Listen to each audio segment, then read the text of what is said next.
up, everybody? It is Friday night, and that means it is time to fight. Yes. Let's throw down with our best openings, our best concentration, our best endgame grinds, and just enjoy moving the pieces around for a while and, you know, solving a little puzzle here and there that our opponents set for us, or that chess sets for us, right? Just an unending series of little puzzles.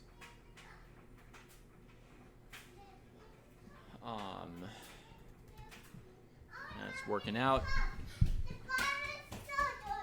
Ah oui, c'est vrai, les bouteilles sont sales, t'as raison là, ça c'est vrai.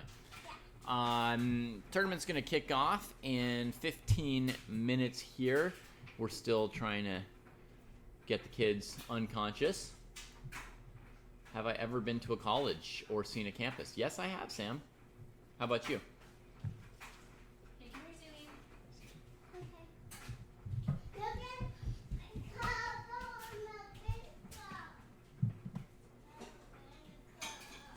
Milk in a cup, milk in a cup.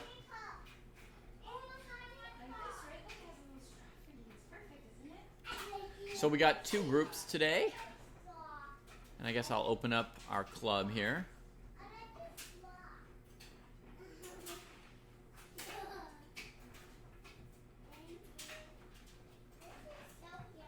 Hi, Jay. I think I remember you. You know, today we were having our... Il y a une paille là? Une paille? Okay, très bien. Today in the dojo meeting, actually let me make sure my sound's okay. Do I have the right mic selected? Yeah.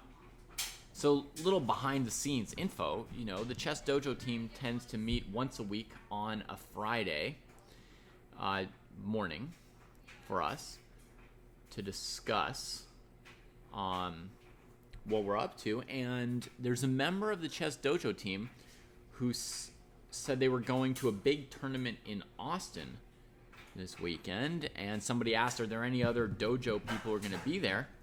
And they said, Dubov fan is going to be at the tournament, I think. And I said, Dubov fan? That's Jay Anand, right? And the other team members were like, I'm not sure, is it? I don't know. I'm not sure who Dubov fan is. But anyway, you tell me if I remembered correctly, Jay Anand. Are you playing a tournament in Austin this weekend?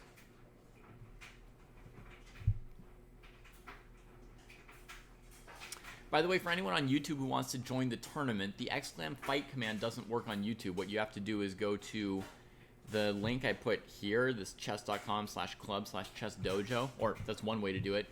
And from our club page, the Chess Dojo Club, with almost 6,000 members, you scroll here and you find the links to the tournaments. Under 1,600, if your chess.com rapid rating is under 1,600. Over 1,600 or 1,600 plus if your rating is over 1,600.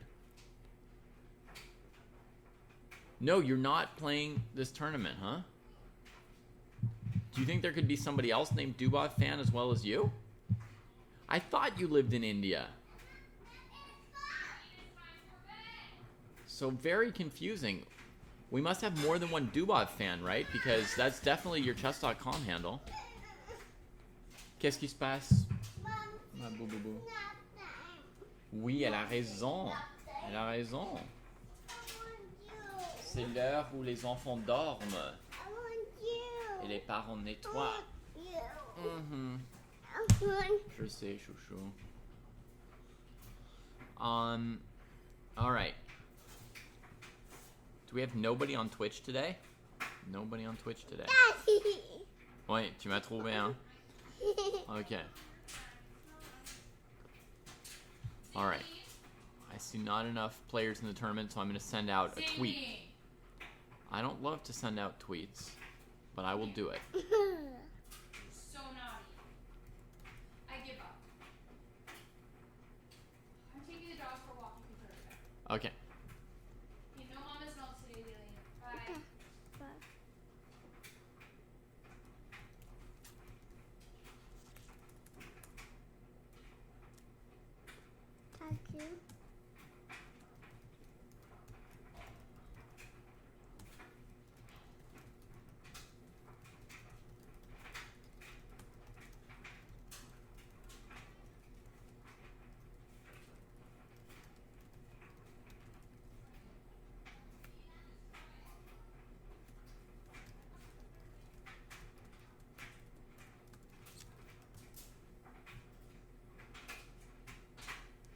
All right, I did it.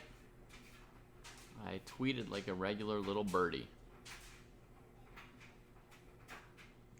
All right. Well, and it worked. We've got 4 players in the 600 plus group, so that's good. Our Twitch viewership is down from 2 people to 1, and I'm watching the Twitch myself to be able to see the channels. So that's me. I'm the whole Twitch crowd today. Man, what has happened to Twitch? Completely Dedicus Maximus. All right. Let's see if we've got players for the under 1600 group today. Ooh, we're just missing 1 more player under 1600. Ah, Gefilte Fish, you've brought our viewership up from 1 to 3. What? Thank you. It's Daddy. Thank you for proving that Twitch is not dead yet. All right, tournament starts in 10 minutes. We need 1 more player in the under 1600 gruppo. Yeah, this is awesome content. I'm glad you appreciate it, Sam. Recorded a podcast today with the old Uncle Jesse and Kid Kostya. Hi, Hikaru. What's up? You want to play a game of classical chess against somebody rated 1,000? I'll comment on the game live for you. Then you can go back and learn something from the commentary.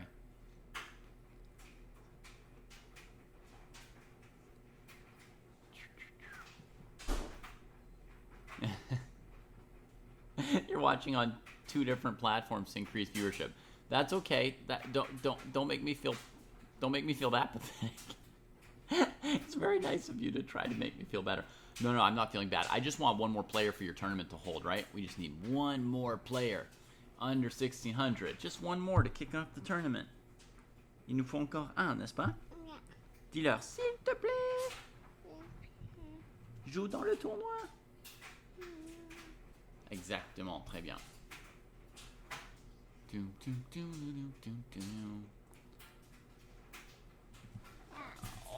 Qu'est-ce qu'on peut faire de plus? I see. Tu veux chanter Moana pour tout le monde? Oui? Vas-y, chante. Non? Pas maintenant? Pas de chanson?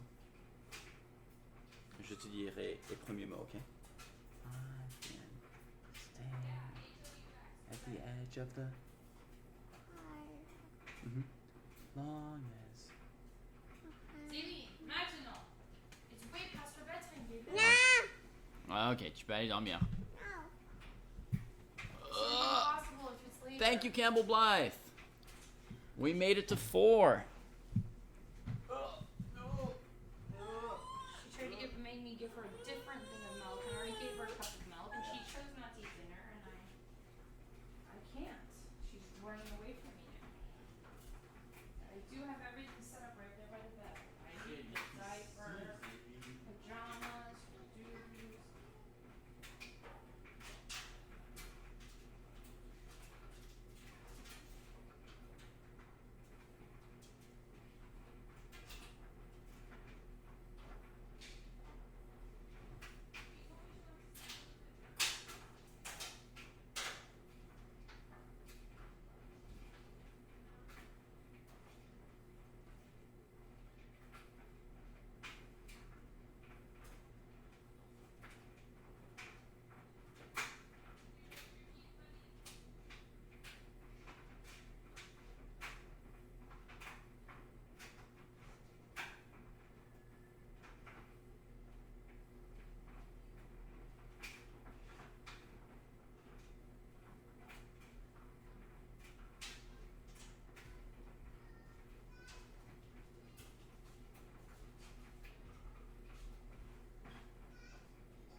All right.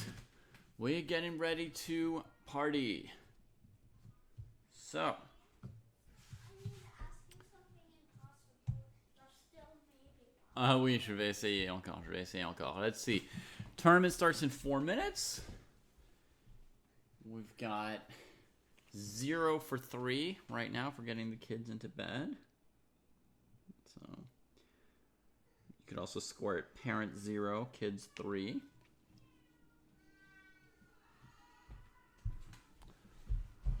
Parents massive losers. Kids incredibly good at winning every contest.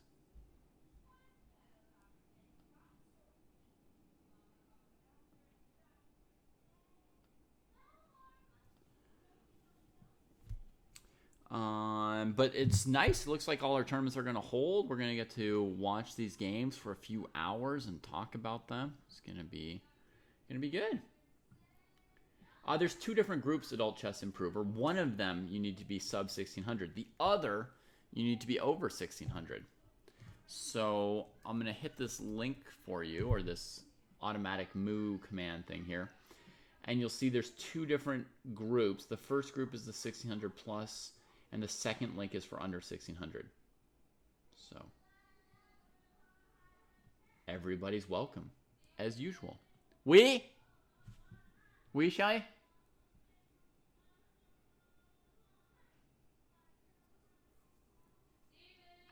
Oui, quoi? Too bad.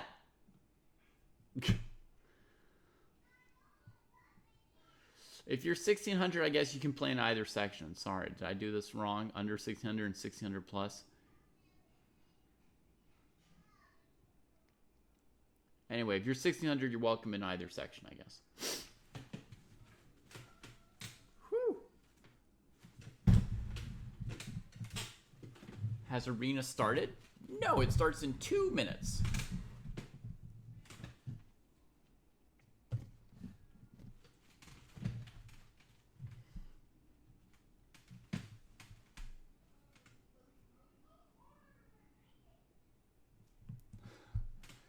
Yeah, gefilte fish. I've already tried to put her down like 2 or 3 times. My partner's tried a couple times, so at some point she can just cry as much as she likes.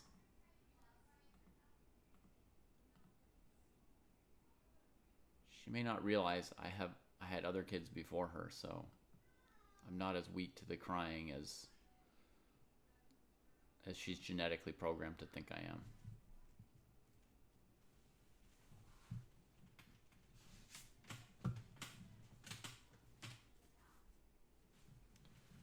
This is so annoying.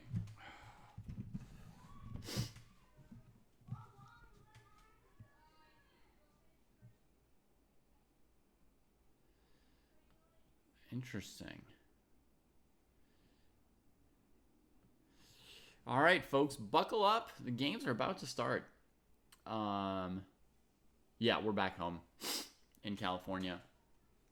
So games are about to start. For those of you who are going to play, make sure not to listen to the live commentary during your game. Okay, some people recently have needed to be reminded of this like 10 times.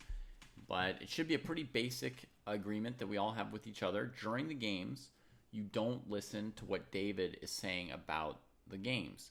You silence or close or mute the stream, even if that drops us to 0 viewers. C'est la vie. I will comment on the games live, clicking around between different games, making comments on what's going on. Then when you're done with your game, you can either go rewatch the recording, which is saved every time immediately, or you can come into chat and talk about the game with me or your opponents or whoever. But during the game, you're on your own. You want to turn everything off, make everything quiet. If you unfortunately have a cell phone like me, we're going to make it quiet. Boop. Put it away. And enjoy, everybody. Let's have fun. As we do every time. It's been 2 weeks since I've done this, because last week I was on vacation. So, feels like it's been a while. Let's see if we can get back into the swing of it, shall we?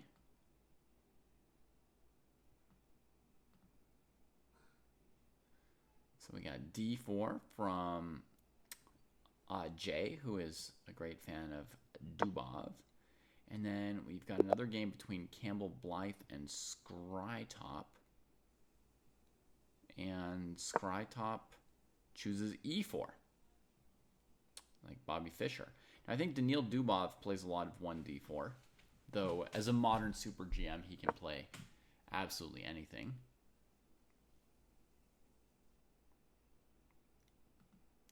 Then we're going to go to the 600 plus group. And we're going to open up some of their games as well.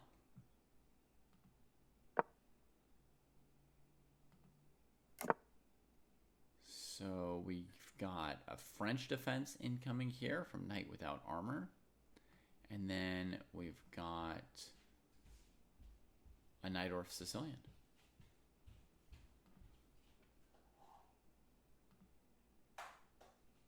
And here I see all 4 games I'm watching. Would the chess.com interface allow me to click between them? That would be amazing. Yeah.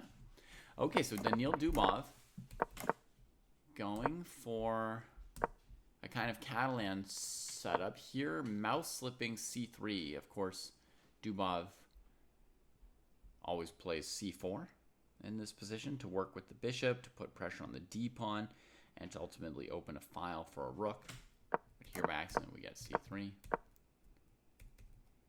And now it looks like White's trying to play the move e4 instead of c4. But Black strikes in the center first with e5. It's a scandal. Black strikes first? Daniil trading. They're playing too fast here because, I mean, if my opponent achieved e5 against me on move 8, that would be a warning that I'd been playing the whole game too quickly at this point, not paying attention to what my opponent's doing. But White just carries on after a couple seconds, just makes the trade. There we go, e4.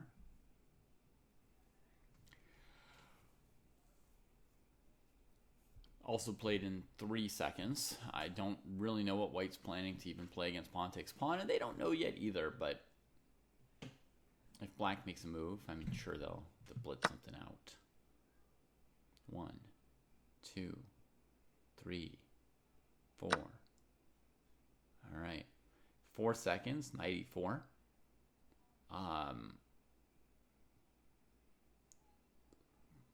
Moves a little bit risky.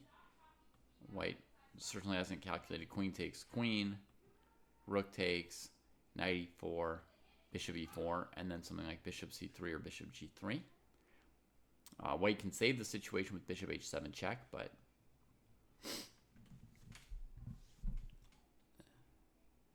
you should really check what you're doing before playing moves like e4 and knight takes e4, initiating tactics in the center of the board. At least Guha is thinking occasionally. We can see them a couple minutes lower on the clock than our friend, the fan of Dubov. Queen e7. Check on our other game. Advanced Caro-Kann. e5 here. c5 from Black, and White takes it.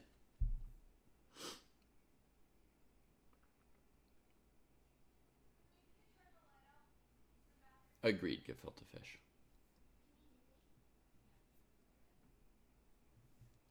That was my version of being charitable. So dc5.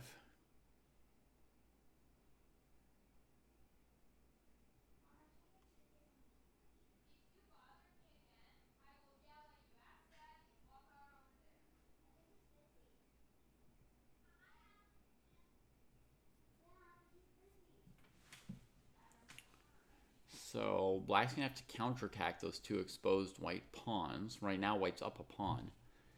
So Black's going to have to go after these 2 pawns. There's a couple ways to do it. You could play e6. You could play queen c7. You could play knight c6. Black goes for knight c6, which I think is the main one.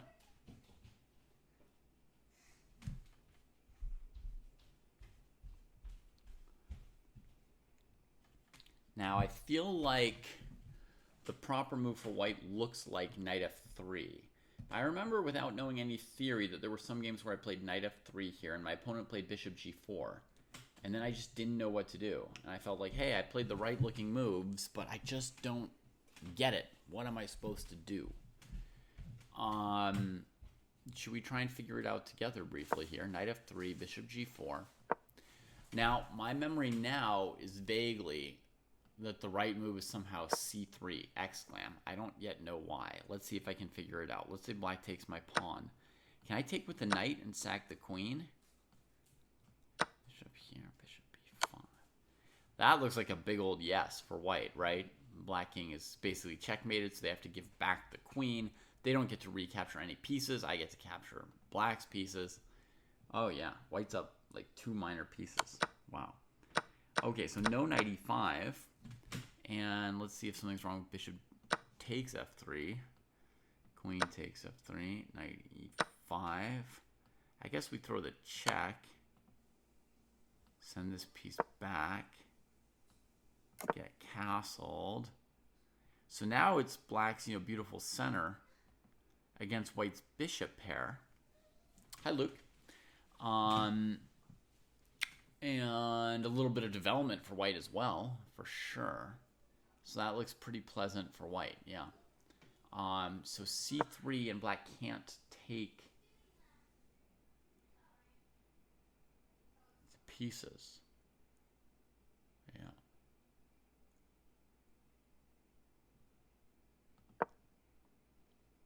Good point, Gefilte Fish. Maybe we should also consider c4 first without castling to put more pressure on these squares here. Perfectly reasonable. I mean, I was operating under the sense that castling, getting out of queen a5, like we still have our development lead. We can still play c4 next move if we want to, but, maybe move like a6, and then we don't have much pressure. Though there should... My sense of, like, white's time advantage here says that there should still be a way to put pressure on black, but maybe not. Okay, so I think we figured out the theory. So after knight c6, white can play knight f3 here. But Skrytop plays bishop b5 instead. Keeping the knight on c6 from taking on e5. But you have to be careful because there's tactics with queen a5. And there's the fact that we don't actually want to trade on c6. So I'm not a huge fan of playing bishop b5 when you don't even want to take on c6. Because a bishop on b5, I mean, it's kind of asking to take on c6, right? Or to waste time. Bishop f5 from black.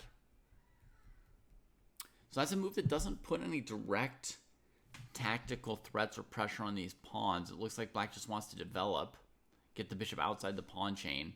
Hopefully white doesn't defend the pawn and black recaptures it. And then black wants to get everything, right? Good day, Nate. But in chess, you can't get everything. You can't be that fancy. It just can't work out. Even like knight f3, e6, knight d4. Threatening to take on f5 and on c6. That's already not great for black, probably. So I just don't believe this bishop f5 move can totally work.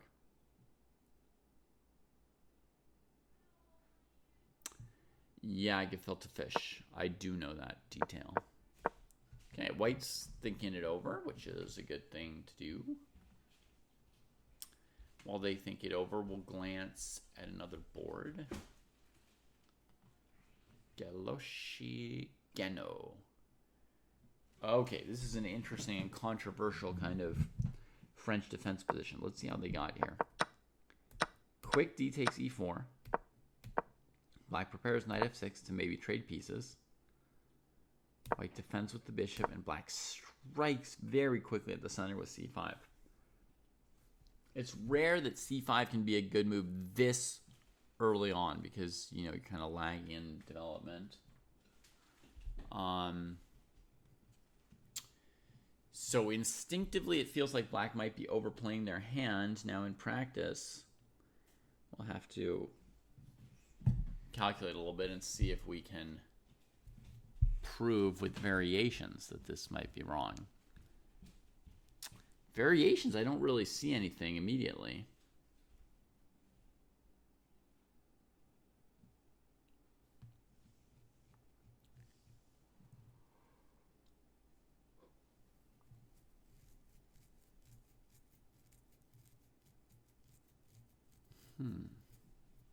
Because if we just trade a couple times on c5, that will develop one of black's pieces, right? It doesn't seem like that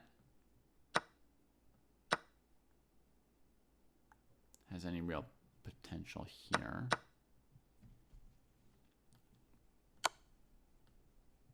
If we trade here,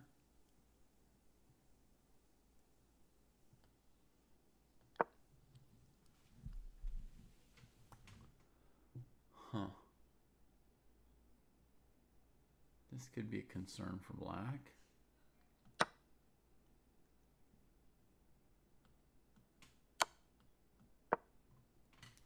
That doesn't do anything for white.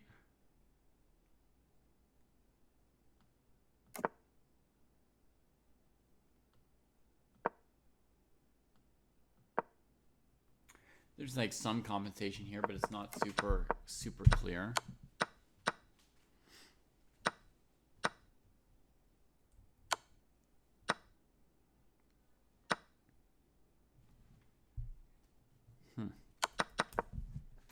C5.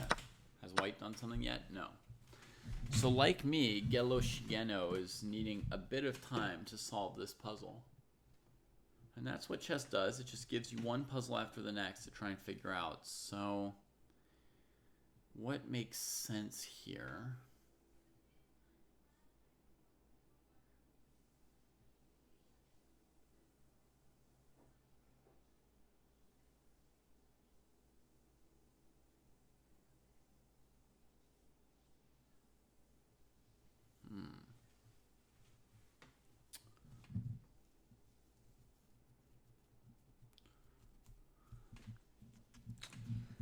I don't see anything.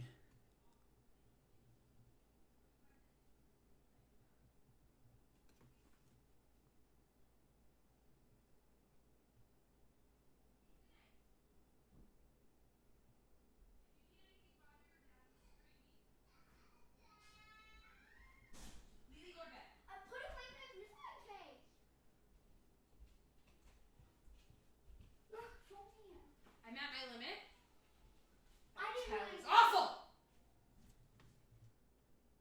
You can go rub her back for another fucking 45 minutes. You know what helps? This kid coming in and talking loudly instead of taking a hint, which she can't. Even when you explicitly tell her. It's not even a hint at that point. I had her calm and ready for bed, and then they just came in multiple times.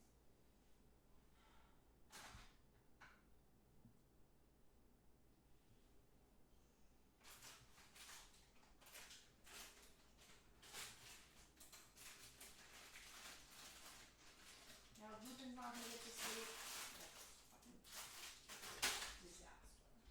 Go to bed! I can't sleep. Ignore She her. just starts crying. Ignore her.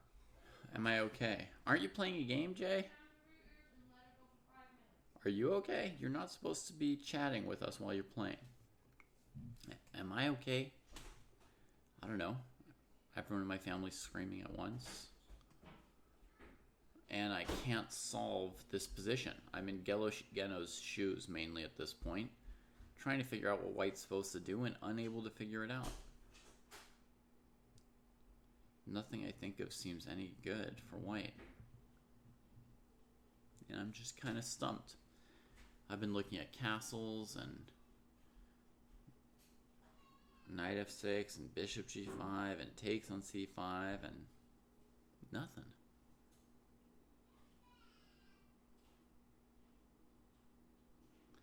But yeah, mostly disturbed by the screaming in my own house.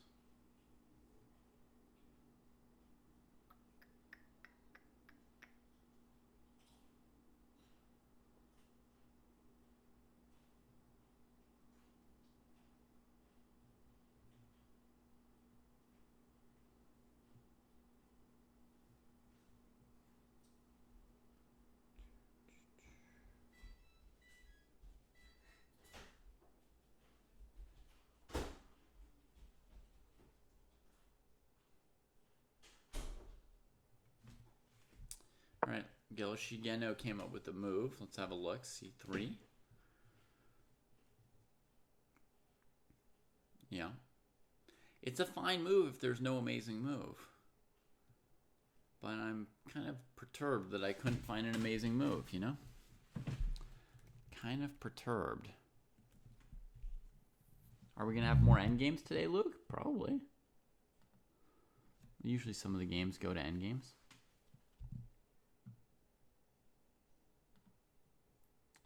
Okay. I'm just going to look something up here.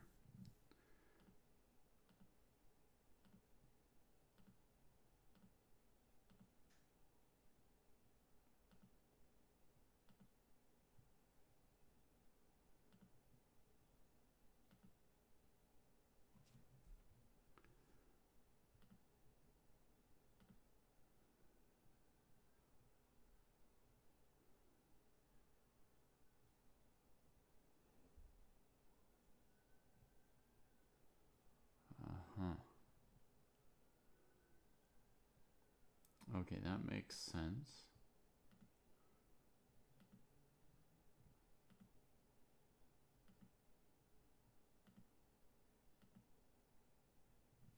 Yeah. Okay. Wow. Oh, like the session from yesterday, Luke. Yeah, we do that about once a week. An endgame sparring session. CD4, knight d4, knight e4, bishop e4, knight f6. I'd go to f3 probably, but let's have a little think here. Just ignore her, don't talk. Yeah. Cover your ears and look. Here looks best, keeping some pressure on the diagonal. Ears a bunch. I even cover my ears with half of the Daddy. Wait. Zelly, says Oui. she wants you, and also Oui. she's not letting me sleep. Je suis vraiment désolé, mon amour. How I sleep? I wanna not sleep. Tu as dit qu'elle t'empêche? Yes. Et elle s'en fout? Elle arrête pas pour être gentille à toi? Mhm. I even put half of my couverture. Oui. On my left ear and half of it on my right, but I still could hear her. Okay. Okay, I'll be right back, folks.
Might as well grab some water while I'm standing.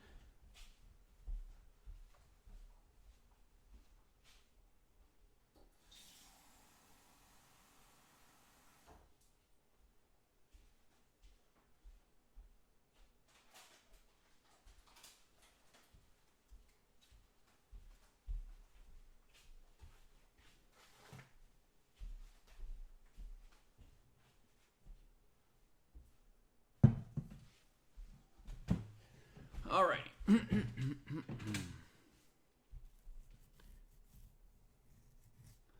Bishop f3, e5, yeah. e5, looking to kick the knight, maybe trade queens. And I figure maybe white would try queen e2 in response. Stopping pawn takes knight, developing a piece.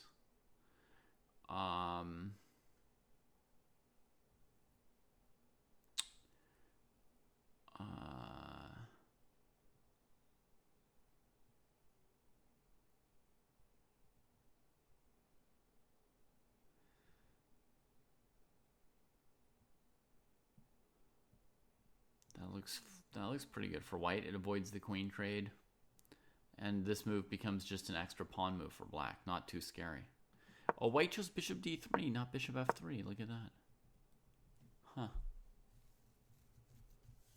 Bishop f3 looked much more annoying to me.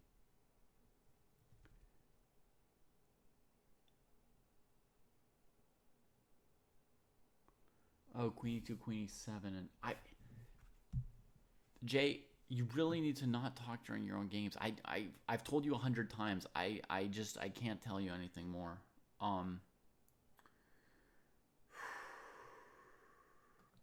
I can't talk to you while you're playing a game.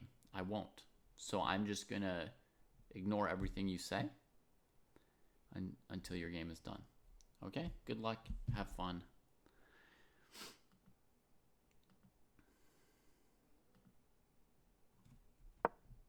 Bishop c5 for knight without armor. Developing that piece, preparing castling. Black looks okay here, more or less. Bishop check, bishop blocks. Bishop e3, knight d5. Maybe just castle. Castle. Should be fine. Looks like knight without armors. French defense is holding up pretty well. Luke, you can play anything against the French defense. Anything that appears logical to you. You know, they had a French defense right here this game, which I think might be why you're asking. But you know, what moves look logical to you at this point right here for white? Whatever looks logical to you, you can play it.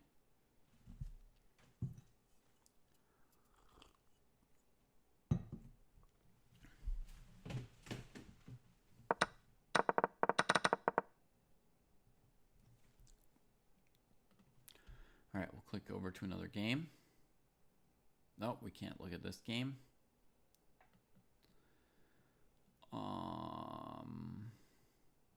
Let's try here. Ooh. All right, let's see.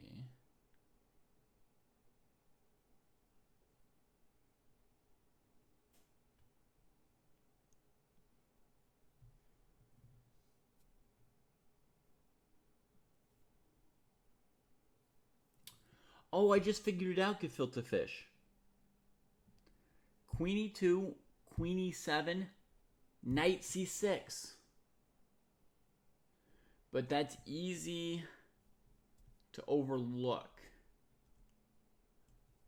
So I can imagine maybe white didn't play bishop f3 because of e5, queen e2, queen e7. Maybe, right? Because knight b5, there's a6. The knight can't get to c7 or d6 in time. Knight a3 is terrible. And you know, if queen e2, queen e7, knight b3 or something, maybe black pushes e4. It doesn't look like it's working out for white. But queen e7, knight c6, I think refutes queen e7.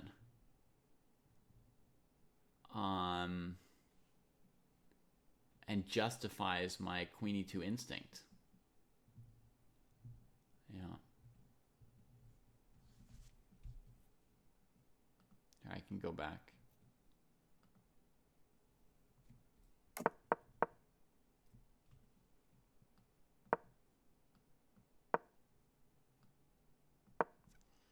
So we see what's at stake here, right? White doesn't want to retreat the knight, have the queens traded on d1, something like that, right? So white tries to tempo on the e5 pawn and keep the knight here and look for a better prospect for the knight, right? Queen e7. unfortunate for white, threatening the knight, backing up the pawn, right? And it feels like if you go back, e4 from black even, right? And we've got some problems.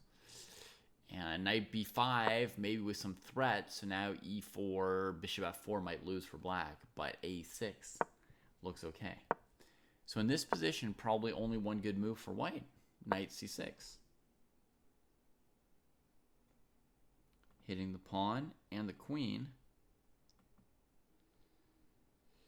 So if the queen moves, you play queen takes e5 check, pretty much. Should be a great position for white. And the pawn can't really take either because bishop takes c6 check wins the rook and pawn for one knight. So, yeah. Hey, Alexander. Let's grab this position and use it as a puzzle.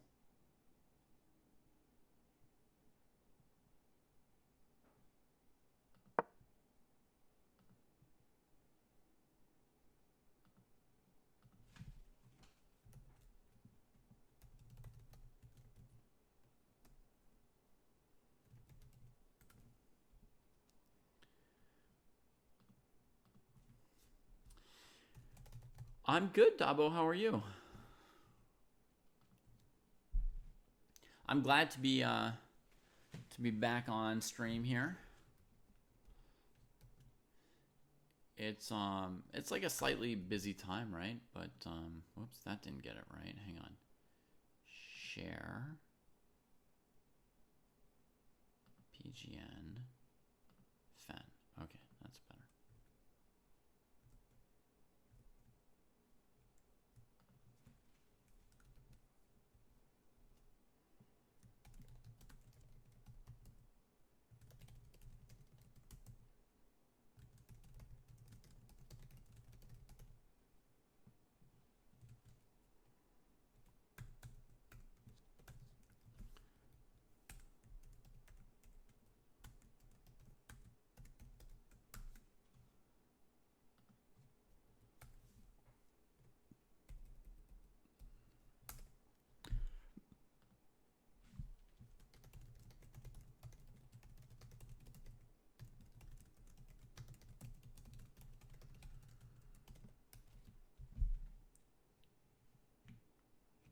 Knight b5 is reasonable as well, Alex. Yeah.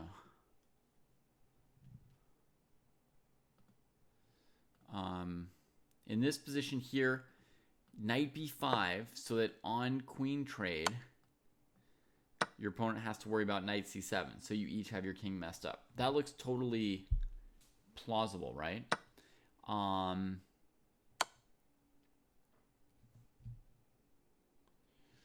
And then you said maybe there could be queen b6, but bishop e3 looks super good for white, right? So knight b5 looks totally playable. I wonder if black wouldn't answer with this a6 move anyway. The point of which is, you know, queen takes, king takes, force the knight to a3 kind of thing. Maybe. I mean, it's certainly within reason. It's playable for white. I don't know if it's the best option. It looks playable. I think this queen e2 move is more of a refutation of what black's doing, right? Oh, the knight wasn't defended? Thank you, Alex. Oy, oy, oy. Yeah, bishop e3, queen b5. Okay. So queen b6 looks pretty plausible then.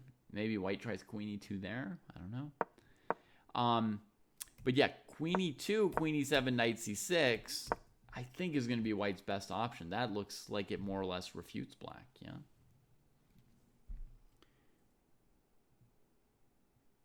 Studying Dvoretsky's endgame manual in the park sounds great, Dabo, yeah.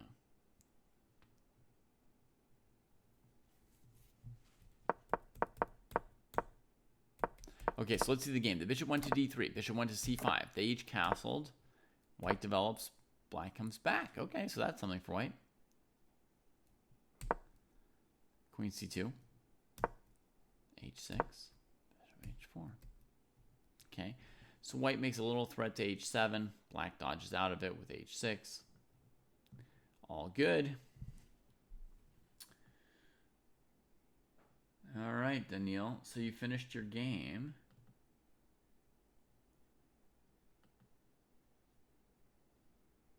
With 15 more minutes on the clock than you started with. Uh-oh. Looks like that move might have been a mistake right towards the very end, huh?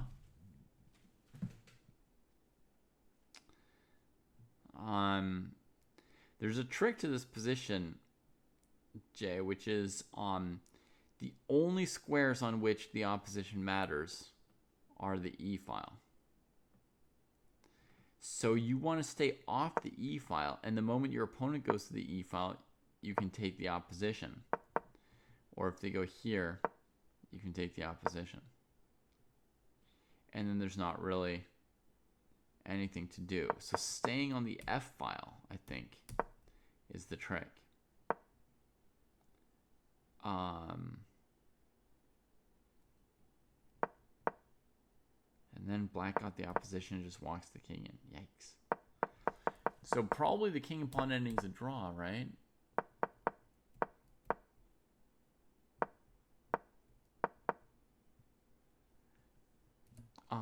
Unless you could even do better with king e4 after this not cautious move from the opponent. One move before you could go to here, right?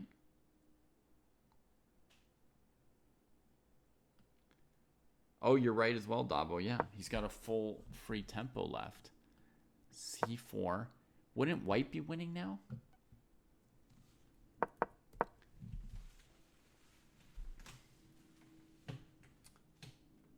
It looks like here white's winning the king and pawn ending.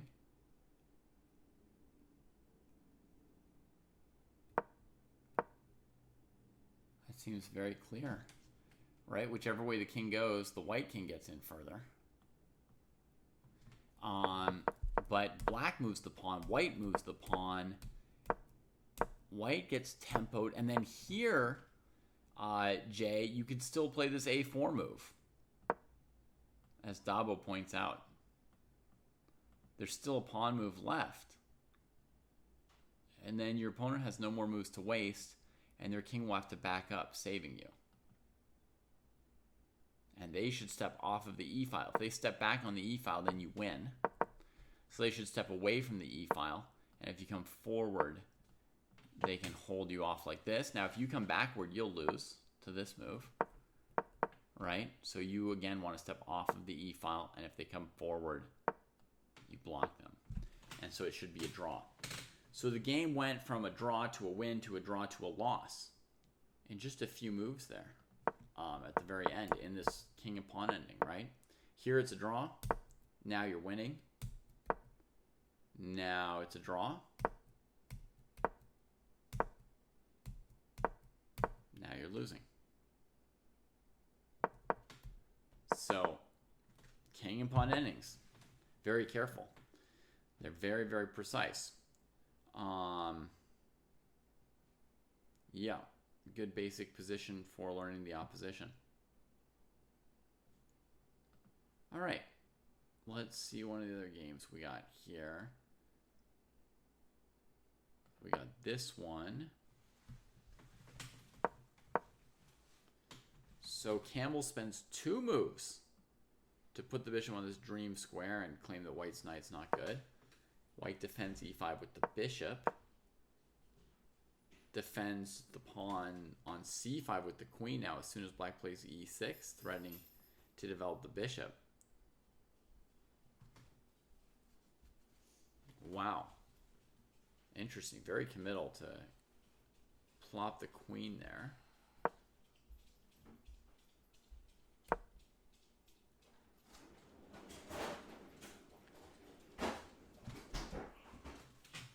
Knight d2 feels really good for white to me, because now if there's ever a trade on f3, we can bring the knight here and keep these squares defended. If I were Campbell, I would strongly consider trading off this knight at this point. Not only busting this pawn structure, but hurting white's control of these sort of 2 squares, which are often key in the French defense.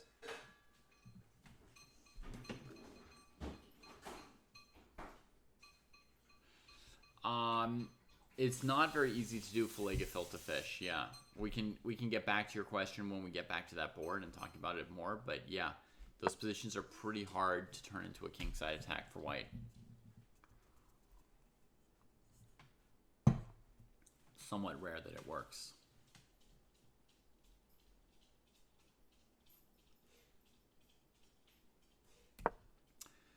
Yeah, Luke, I'd figured out that you were a kid, but it seems like you're a kid who likes endgames, right?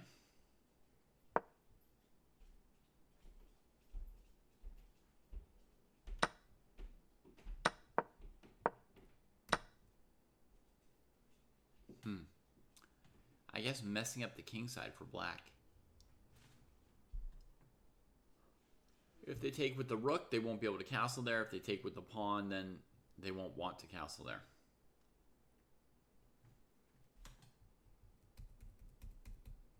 And that's where we're at. Campbell's a little bit surprised and trying to figure out which recapture is the best positional decision.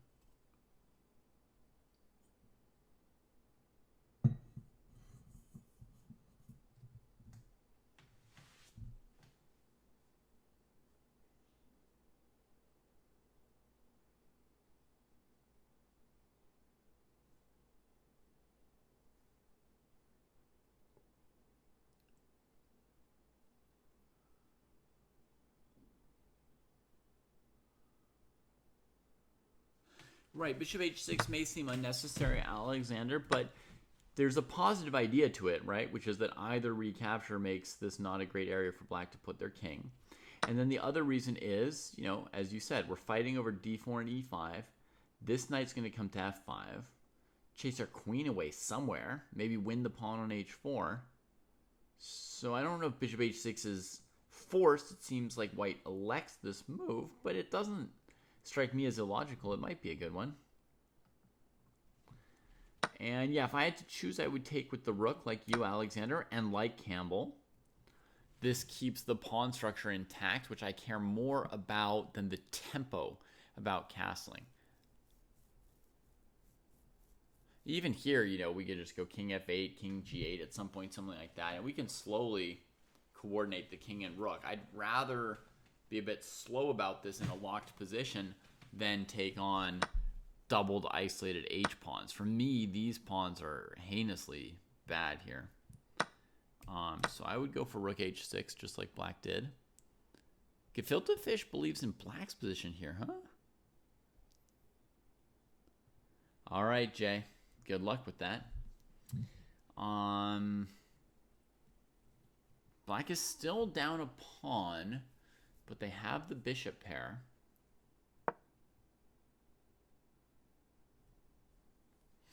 Queen a4 suggests white might be playing for a quick knight d4 here.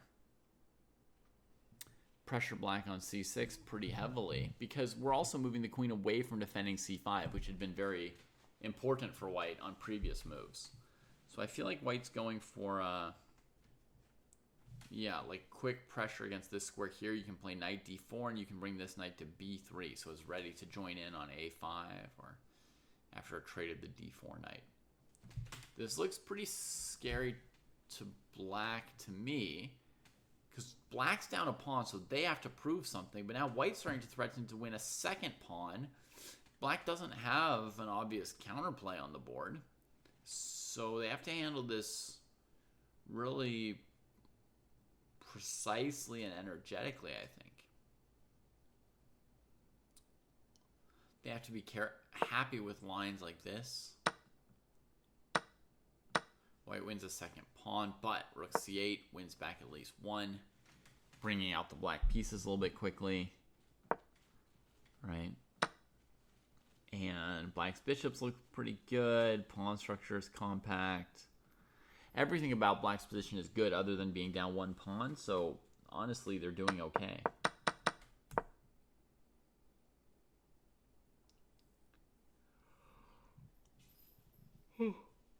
Excuse me. White's real goal is not just to try and maybe win a pawn over here. It's also to find use for these pieces with knight d4 and knight b3. So if black just dodges out of the c6 issue, gets developed, doesn't allow knight d4. Not sure that queen a4 is that effective. Black's played king f8. That's my move.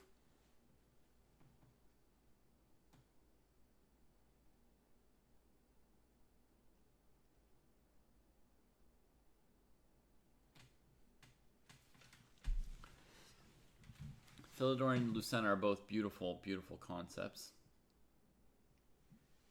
And a nice thing about them is they're reasonably easy to learn, in my opinion. And once you've learned them, they improve kind of your feel for most king and rook endgames. So, yeah, I highly recommend Philidor and Lucena positions as something for players in the, I don't know, 1,400 range to learn. We've got them in the Dojo training program, the Philidor and Lucena, around that point. So, yeah, good stuff.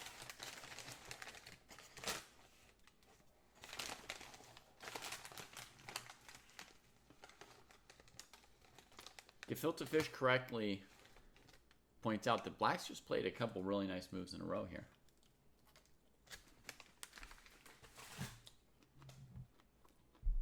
Knight h6.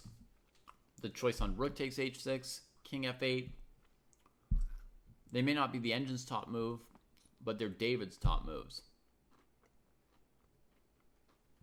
And see, the priority here with king f8 is not allowing knight d4, right?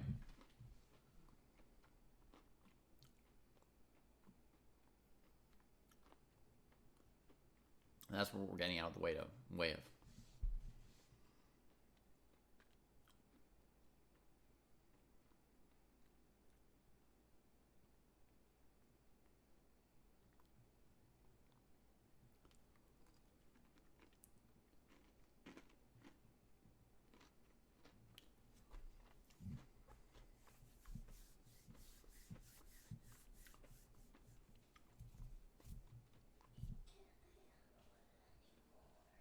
Elle continue à faire du bruit. One sec, folks. One sec. Qu'est-ce qu'elle fait? Elle chante, elle pleure, elle parle. She keeps on saying, I want mom.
Apologies, folks. My kids just don't want to sleep tonight.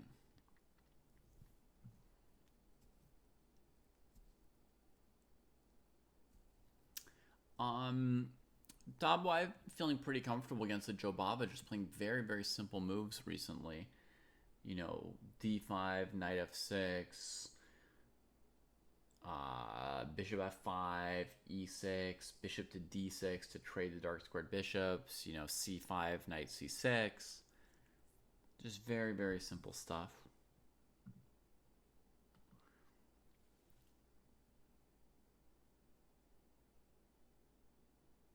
Thinking about b4 here for white in this game. Let's see what Skrytop did. They must have played one move while I was gone. Knight b3, defending the pawn. But it allows bishop f3, doesn't it? Black doesn't play this move.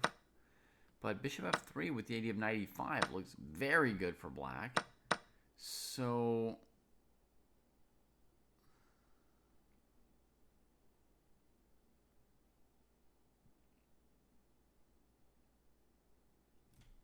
is it because white has some trick here?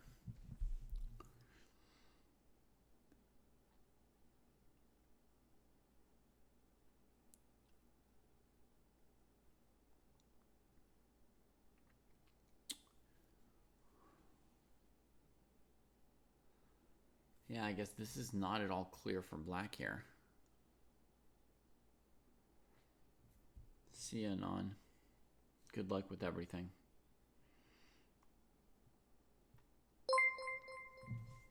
Oh, thank you, Jesse. Very kind of you to send your friends our way. Folks on Twitch, here's a link where you can follow Jesse February. Chess player, Twitch streamer. Lovely person. And to those just joining us, very quickly, I'll tell you what we're up to here. We've got a weekly program, Friday Night Fights. People playing classical games against each other. We've got two sections, under 1600 and over 1600. The under 1600s play a 45-minute plus 30-second per move time control. And the over 1600s play 90 minutes plus 30-second time control. So, you know, we get some 3+ hour games here, some real classical chess, and I comment on the games live as they're played. So folks can go back later and see what I said about their games. So yeah, I'm seeing bishop f3, bishop c6 would be pretty messy. So I understand, actually, I can see why black didn't just go straight into that. Instead plays queen c7, threatening e5 and defending c6.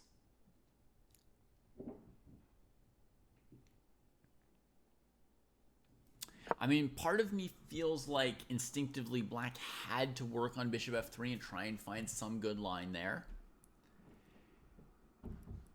And the reason is I think this bishop can kind of get left behind after a queen c7 move. White hasn't moved yet after queen c7, but let's say white now took, right? Took. Oh, yeah, there's not knight d4 yet because of queen e5. Okay, so black's okay. As long as they have queen e5, they're okay. But if white were able to do this, you know, and then play f3 and the bishop's just kind of weird on g4, that would be very much a disaster for black. But okay, white can't do that, so queen c7 should be okay. White has traded on c6, though, so we'll see how that goes. That's taking pressure off of e5.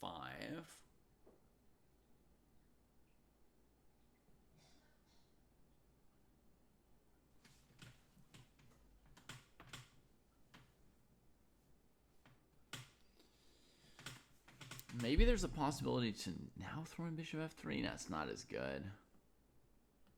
Yeah.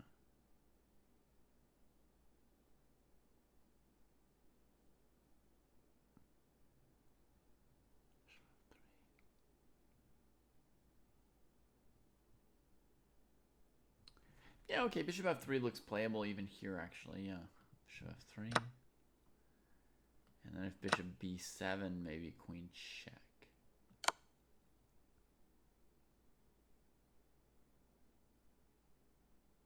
Yeah. Or in bishop g2 first.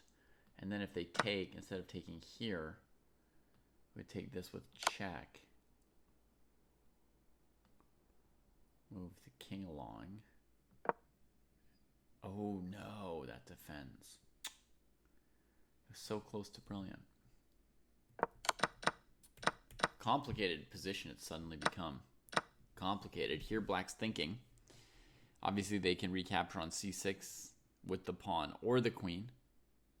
Or they can take on f3 with the bishop.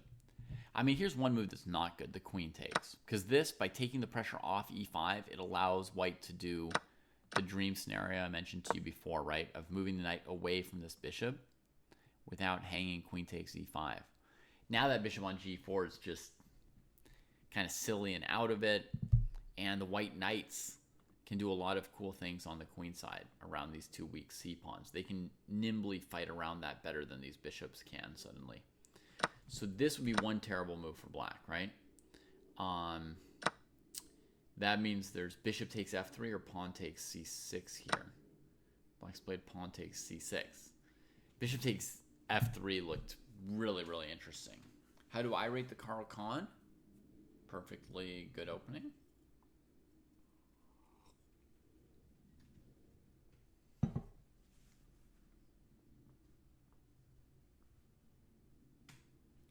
Yeah, this doesn't look terrible.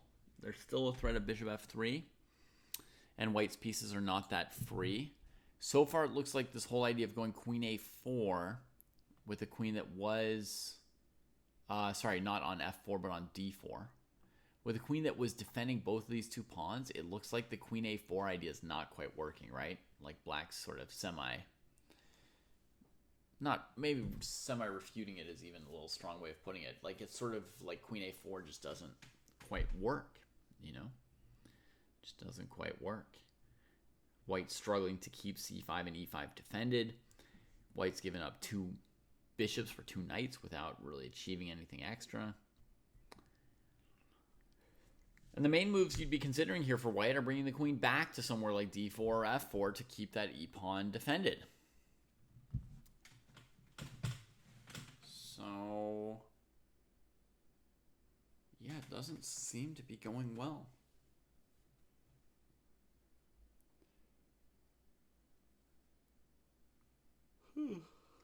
Possibly white could play knight fd4 and sack the e5 pawn anyway, just to coordinate the knights in a positive way.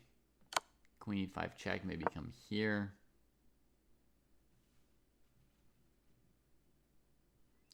Idea to play maybe f3, maybe take here, maybe rook e1.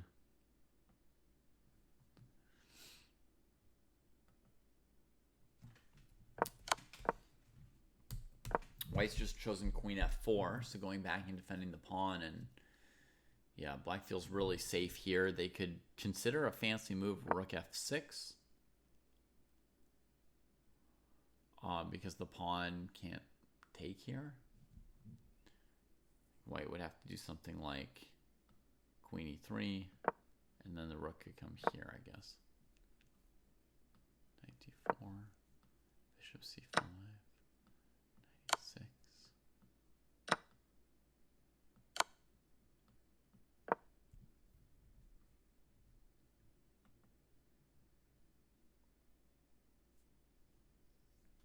If white moves the knight, taking on e5 becomes pretty devastating. Maybe we have to castle queenside here.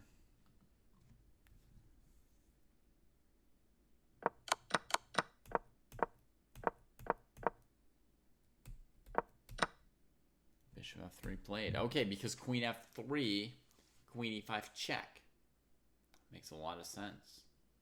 And then pawn f3, you can go rook f6 to f5 there, perhaps. Or some other option, yeah.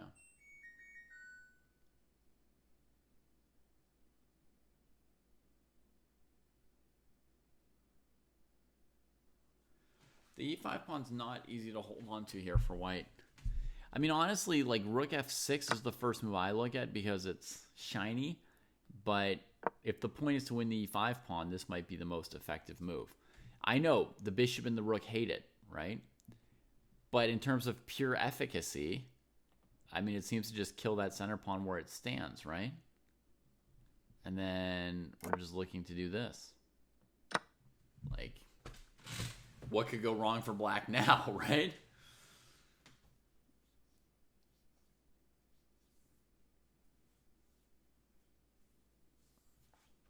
Situation looks very healthy for black. GF3 played, and black is reflecting here now. There might also be bishop f6. You know, maybe if we don't want to double pawns, maybe bishop f6 is a good enough way to take this pawn as well and prioritize getting the bishop out. Yeah, that's even better than pawn f6, right? Because pawn f6 leaves the pawns around our king a little bit funny. This is a very clean pawn structure right now. What if we go bishop f6? There's just no one to defend the pawn, right? And then compared to my queen e5 position before, look at this version, right? That's really strong.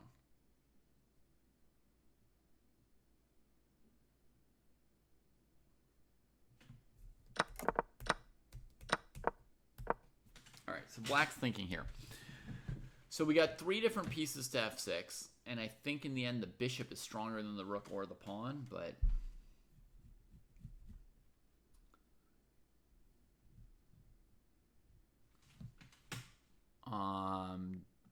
Dabo, you're looking at this sort of throwing in the queen to avoid that ultimate disaster, I guess, but this position is not really going to be playable for white. Their rook and knight aren't particularly well placed. No reason to think they'll beat a queen, or no reason to believe they'll compete with a queen. Okay, Campbell's still thinking, which I love to see.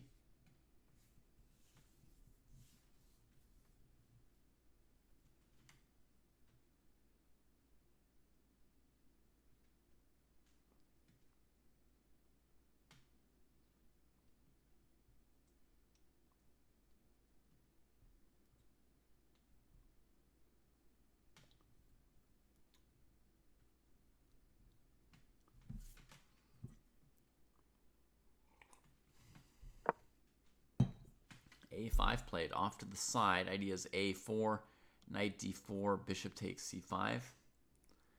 But it's missing the simplicity of just going straight after E5. So I think Campbell didn't expect this pawn in the middle of the board to just be dead here. You know, he's used to white being able to play rook E1 or something, keep it going.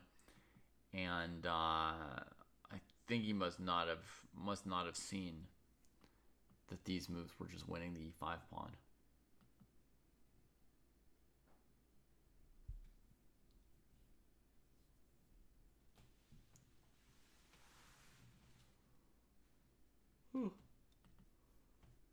So that kind of helps white back into the game. Let's see how our French defense is going here.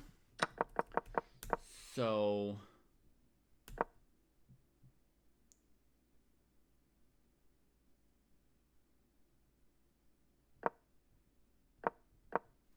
around here, I was asked, you know, can you create a kingside mating attack for white in this kind of position, this kind of structure?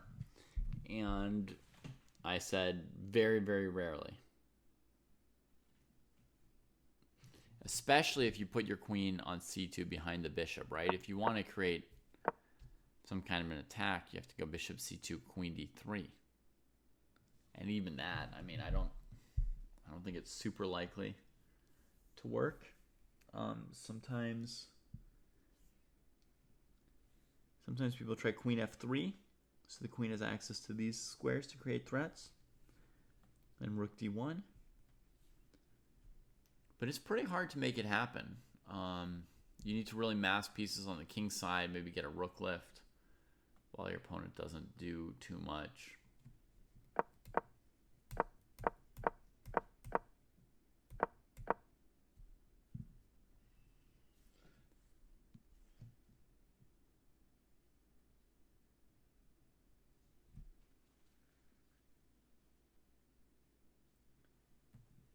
There's been a thing in my eye all day. I think it's trying to come out. Hey, Ridge himself. 1 second. I'm going to see if I can't rinse it out.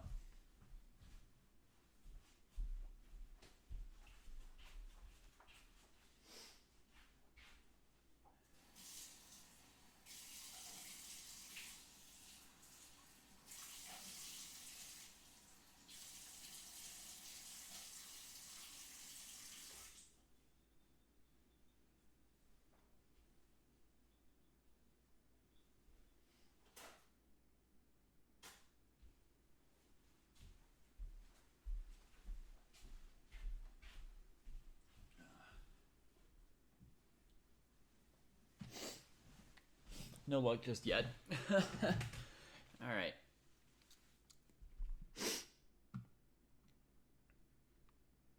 All right, so knight f3, knight d5. So white centralized the rooks. Now black makes some trades. The knight gets access to this square here, or maybe this square. So white's going to have to watch for that. Knight coming in. But at least this bishop is always going to be in range of white's knight. Something that can be really, really annoying in these positions. Sometimes that bishop on b7, becomes really good. And you can't touch it. And it just keeps aiming at your king side.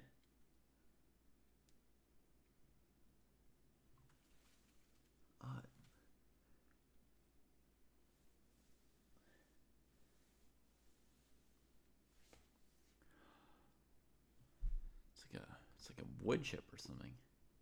A small one. But inside my eye, it feels really big.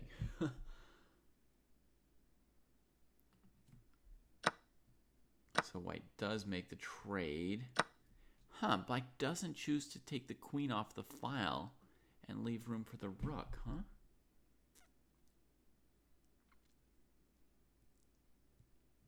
A little bit odd. Knight e5 makes sense. Putting some pressure on this file. This looks like...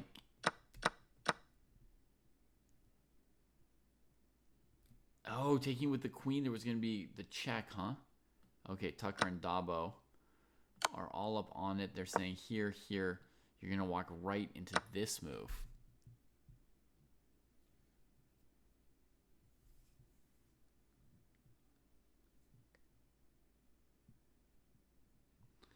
Yeah. Oh my god. And knight e7, knight e5 looks crummy. But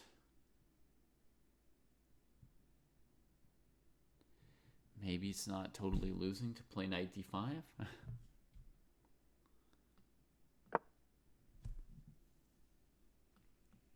White can push things with c4 though, folks. Like really just straight up push, attacking these pieces. Idea is that knight b4, I mean, it's not helping you at all anymore, right? I could be fancy with bishop h7, but I think the very simplest possible move here is working, right? We just attack the knight. And if it takes our piece, I mean, great. I don't know. This might allow queen a5, huh? Got to be careful on this. Might allow bishop c6. Huh.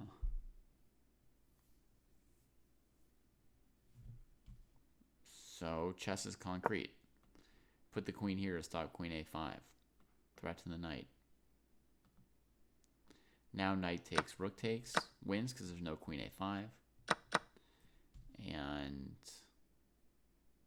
knight a2, queen a3 doesn't work.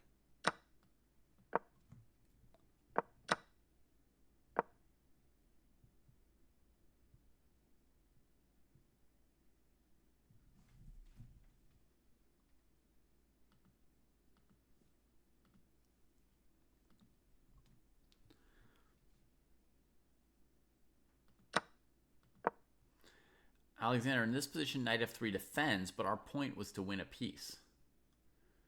If you're talking about this variation here, right?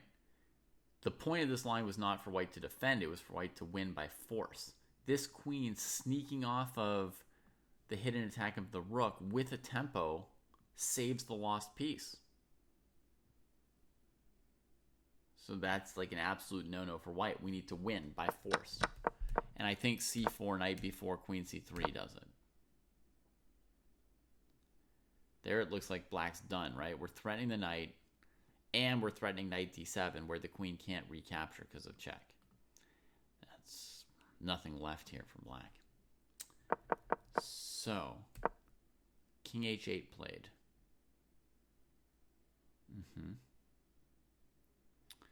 Makes sense, but loses horribly. Anyway, to bishop a6, to bishop e4, to...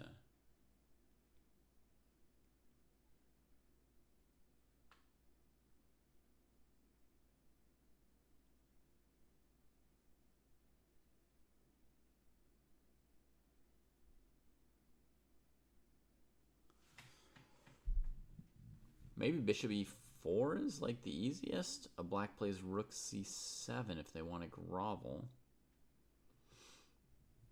Okay, cool, Odd. I think that you'll get a pairing at some point, so just relax and prepare yourself mentally for a huge battle.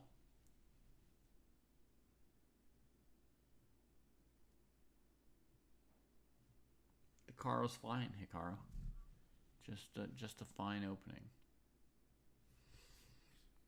So what's the best move here?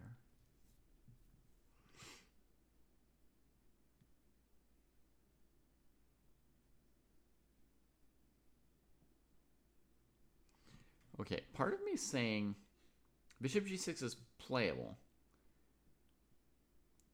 Yeah, Tucker, it's every Friday and it started about an hour ago. So this move here is very forcing because we're triple threatening the bishop, right?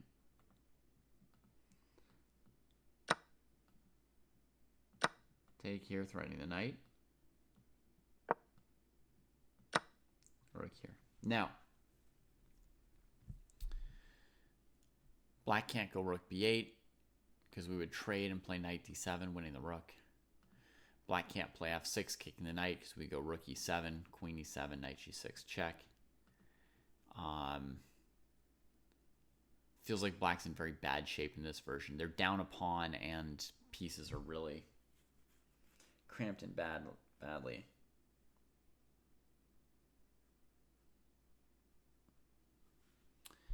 So it's not winning a piece. You know, at this level here, you wouldn't resign over this. In fact, even at a GM level, they probably wouldn't yet resign for black. They'd probably keep struggling a bit, but it's very powerful, very close to winning this kind of a sequence here.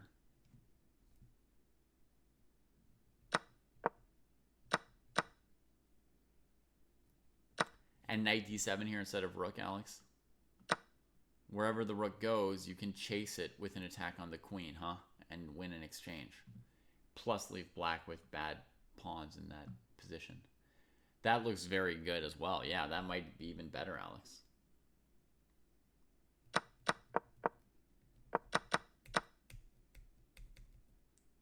Okay, in the game, white releases tension in order to win this pawn here. But they release all their positive tension, so they'll be up a pawn, but with no pressure. You see what I mean? Like all the queen's gonna unwind now compared to the position where she was trapped on e8 with a knight on e5, a rook on the 7th, right? Like they say, a rook on the 7th is pretty much worth a pawn, and I think that first position that I came up with, which may not look overwhelming to some of you.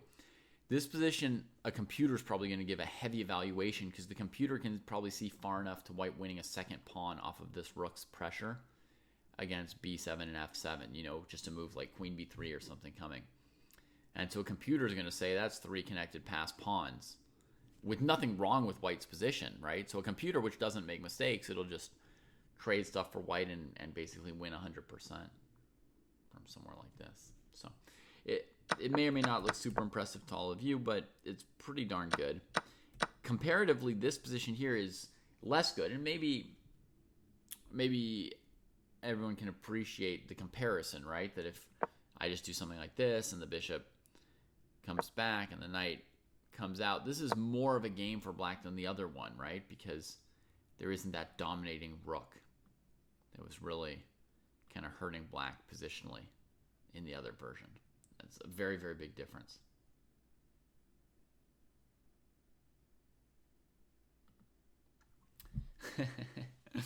Well, Alexander, yeah, a rook on the 7th is worth a rook plus a pawn, basically, right? They say, like, getting your rook to the 7th is often comparable to winning a pawn. There's plenty of exceptions, though, so, you know, it's case by case, not a mathematical rule.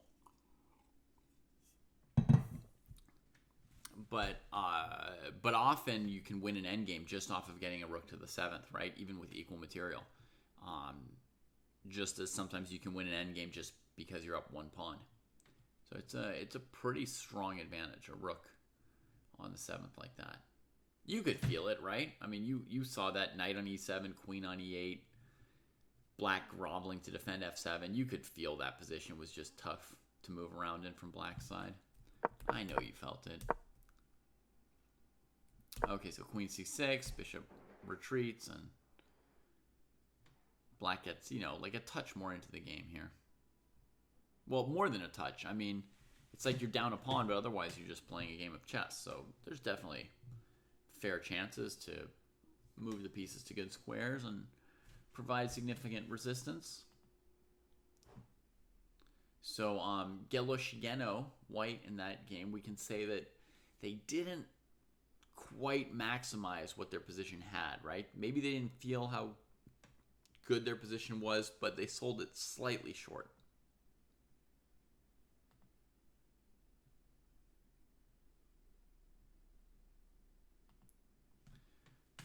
Okay, so what's going on here? This is our Najdorf that we've seen the least of today. Black snacks a pawn there. And then wants to, you know, maybe unwind with a knight on f6. If white tries this pawn sack for checkmate, knight takes will defend the checkmate.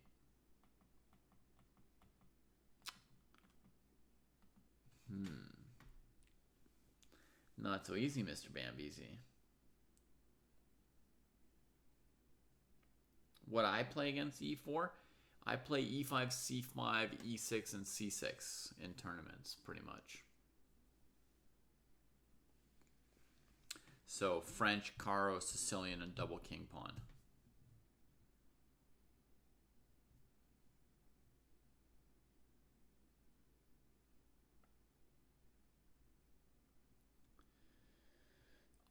All the A tier openings, we could say, right? Like, I don't play center counter and Alyechin's defense in tournaments pretty much ever. I've maybe played the Pirtz once or twice, but not a lot. I feel like all three of those openings are a significant tier below the four that I do play. So, I mean, I don't know that they're completely unplayable. I think if somebody, you know, was really into it and prepped it, they could play it without losing, but I don't want to play it regularly. Oh, I remember one game where I played the Alyechin defense. So I have played it at least once in a tournament in the US Championships, I think. But very rare. It was against a player who was not very aggressive in the opening. It was a very specific for that opponent that I played it. So I don't want to say that for sure I haven't played those openings ever, but I haven't played them regularly. Yeah. How do I decide what I play? Asks M. Maxing. Yeah, that's a complicated question. I don't even always know the answer to how I choose what openings I play.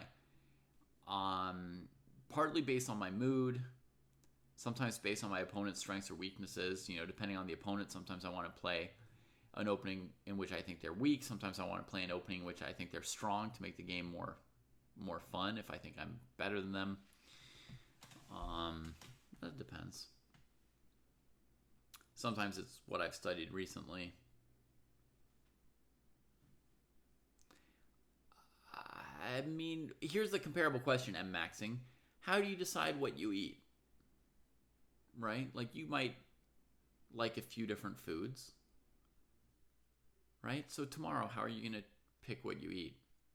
You just kind of have some kind of a mood or a feeling, right? You think of something and you think, oh yeah, that'll be fun or that'll be interesting. I did that recently and I liked it, or I haven't done it in a while and I like it, or you're like, oh, these ingredients that are at hand, I recently bought some tomatoes, so I'll do this food that uses nice tomatoes. And similarly for me, like that might be like, oh, I recently, looked at an interesting idea in the tomato opening, so maybe I'll play the tomato opening tomorrow.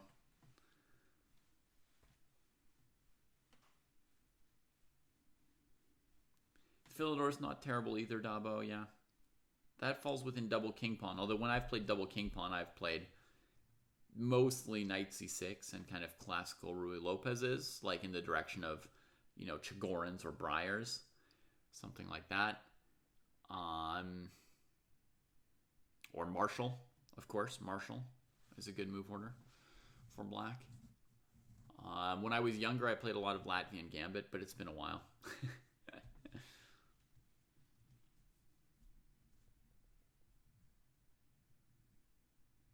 And I may have played the Petrov once or twice, but not a lot.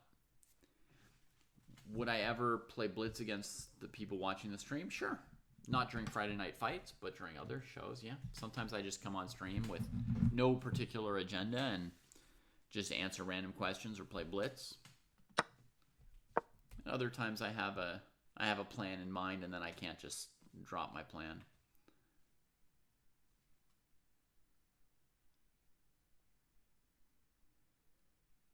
Dabo, you're saying kind of like a modern-y kind of opening? E4, D6, D4, knight F6, knight C3, C6, in the position where G6 would have been a Pirt, C6 there. I can tell you I don't believe in that move C6 there on move 3, in addition to already not really totally believing in knight F6, D6. I don't believe that C6 move. It just doesn't make sense that it should be good enough against what White's doing with E4 and D4. It's, Black's committing to these tiny little pawn pushes that just aren't good enough. When I was younger, I would play very aggressively, like F4 in that position, and then I think some GMs would play something like Queen A5,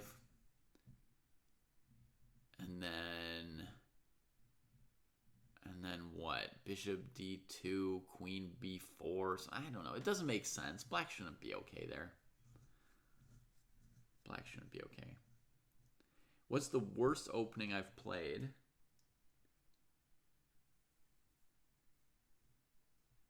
Maybe one knight H3. But also, Luke, it depends. Do you count all the games I played as a kid or just the games I played since I was a master? When I was a kid, I sometimes played one knight H3 in tournaments. And that's fairly bad. As Dabo says, the Latvian might be just as bad or worse. I kind of stopped playing the Latvian around the time I made Master. I think that's about when I stopped playing it.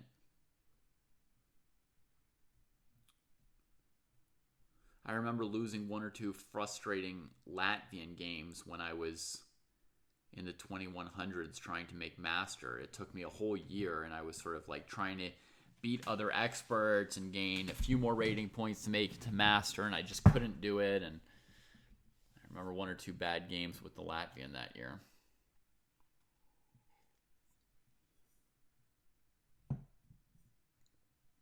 Is the King's Gambit close to one of the worst I've played? No, I don't think so, Alexander. I've played much worse openings than the King's Gambit. I would say the Benoni is worse than the King's Gambit, and I've played the Benoni, when I was master level against grandmasters and other top players.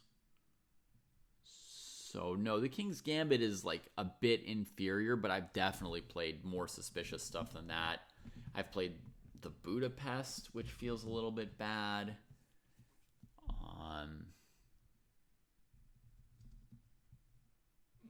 I don't know for sure how bad supercomputers think these different openings are because I haven't looked them all up. Some of them are so bad that, they weren't on my agenda to look up once the computers got really good. It's like, oh wait, now that computers are so good, let me see what it says about, you know, the Budapest. No, I didn't even bother looking. I just assumed it's not very good. But I definitely think I've played some worse openings than the King's Gambit by a bit.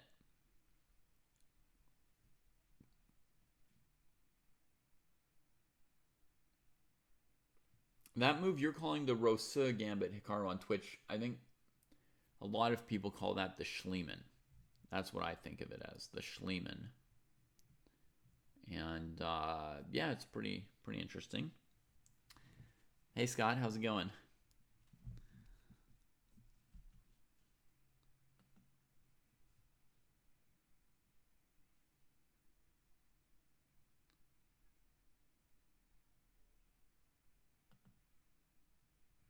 See what's happened here.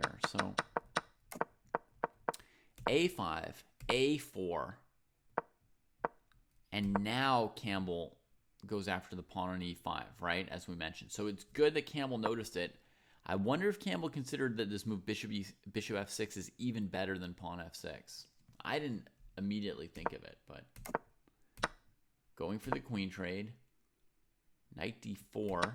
Oh my gosh.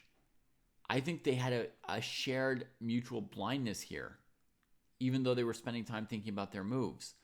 White plays knight d4, and black assumes brilliant move, leaving the queen hanging.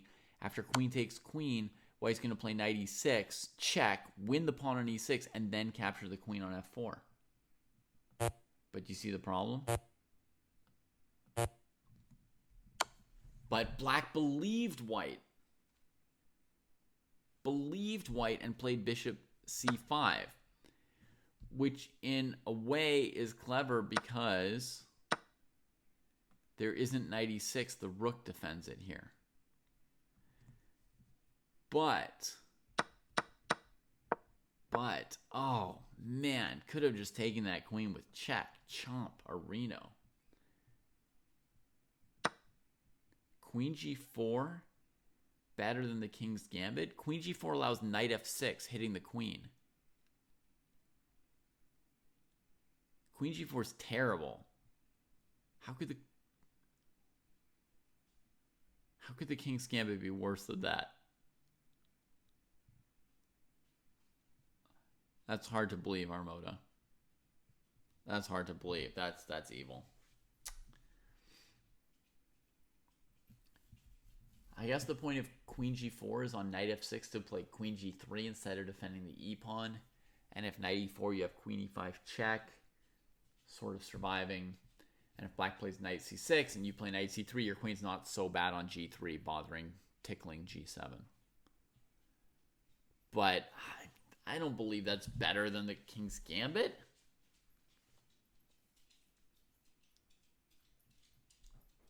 In the starting position, Dabo, there's still a pawn on d7.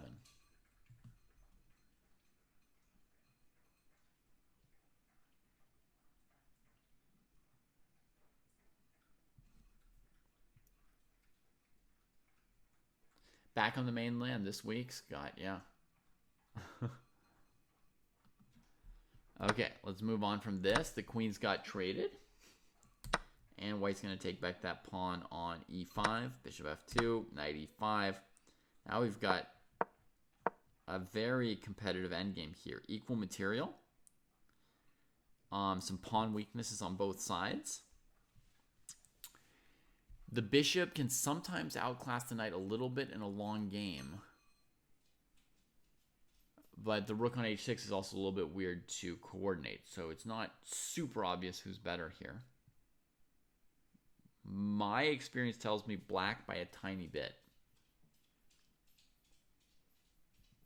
All right, let me see what's going on here. Oh.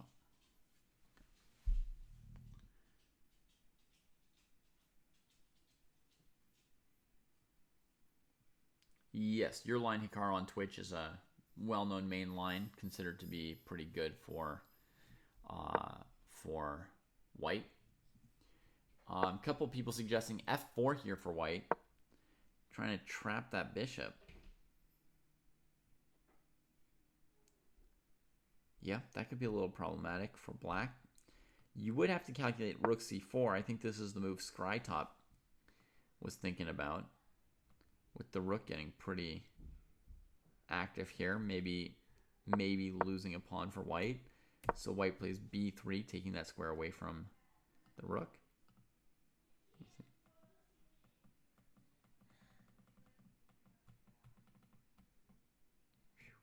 Very hard to highlight a square. 13 minutes each. Very good time usage by both Skrytop and Campbell. They're taking their time and also saving some of their time. So they should have enough time to play this endgame.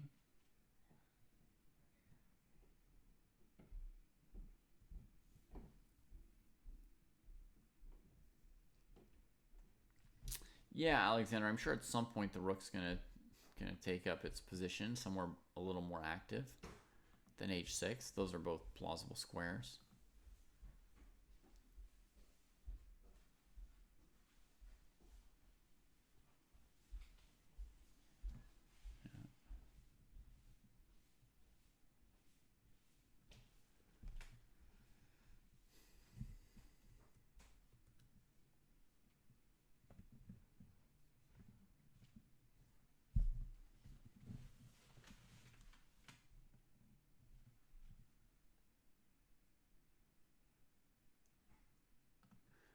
What are your evil intentions with e5, Alexander? To bring the rook all the way over here? It's going to be quite risky to cut off the bishop's retreat, as you say.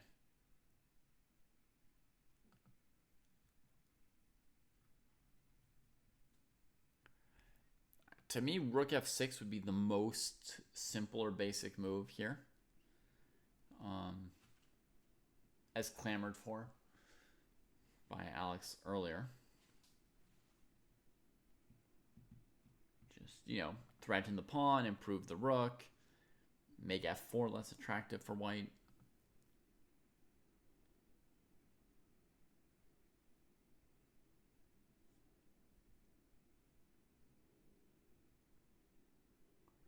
Yeah, especially with this rook still trying to defend here, it might be nice to start threatening these pawns more quickly. Yeah. Bishop d6 is a normal move, but if we don't have to play bishop d6, the bishop's bothering white a little bit here, right? So I definitely see how far can we press white with rook f6 right here. What do they have a rook h3 resource? Do they have to play rook df1? If they play rook df1, what's our maximum from there?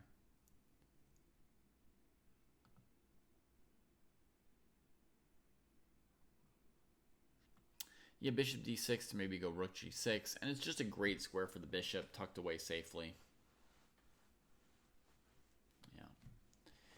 But white shouldn't be too bad, The position should be close to equal. It shouldn't be anything dramatic here.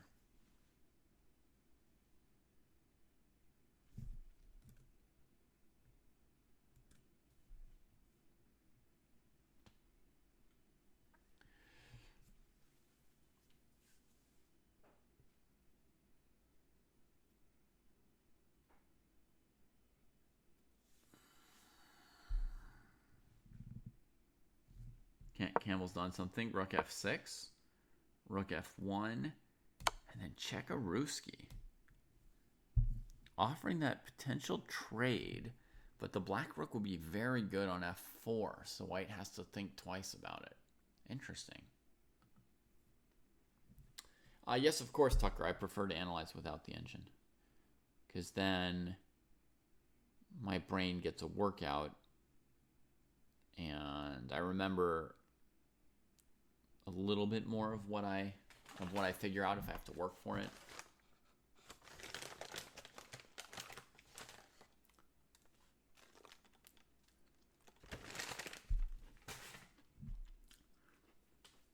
But this past year or year and a half, I've started more often checking my analysis with the engine to compare and see, what did I miss? What kind of things did I miss? And try and pull in some new ideas from the computer engines.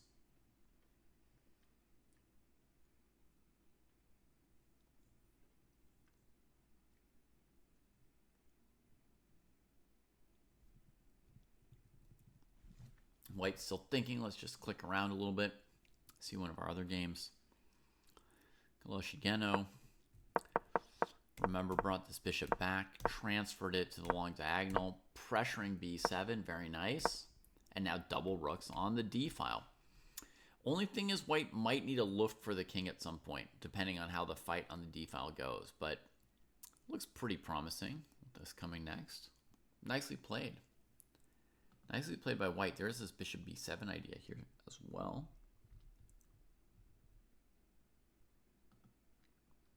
Yeah, that's very nice. Couple sequence of moves from Kostya in that game. In our other game, which is very madness, rook g1. Going after this, knight f6 coming out. Queen e1 here. So White wants to take on h4, but that's going to sack a full rook here, huh?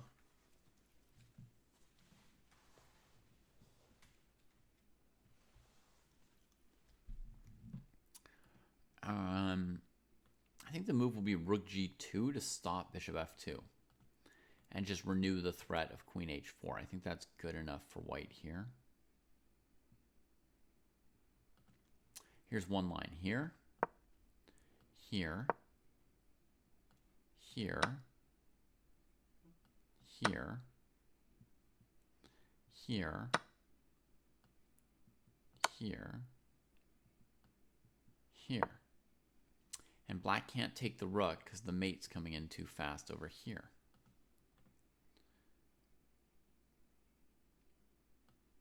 G6. Pawn takes, still threatening mates. Yeah, just too strong. Bishop d4, the rook can take it.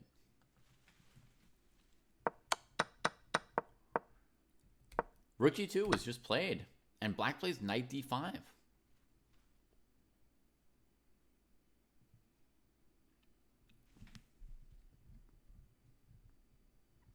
So I guess queen h4 it is for White next.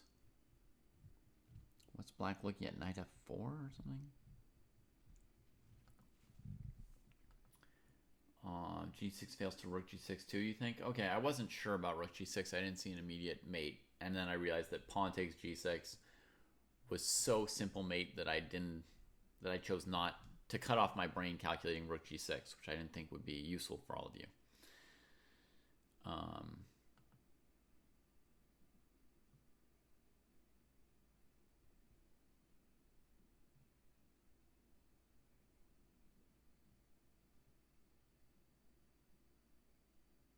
Oh, hi G.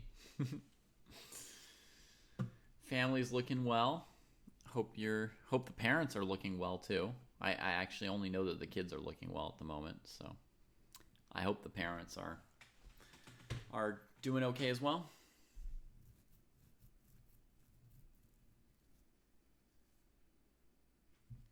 Oh, that's a nice find by Alex. Let's put this line on the board. After queen h4, if knight f4, trying to deal with the rook before White has time to play a move like queen h6 or queen f6 or pawn f6,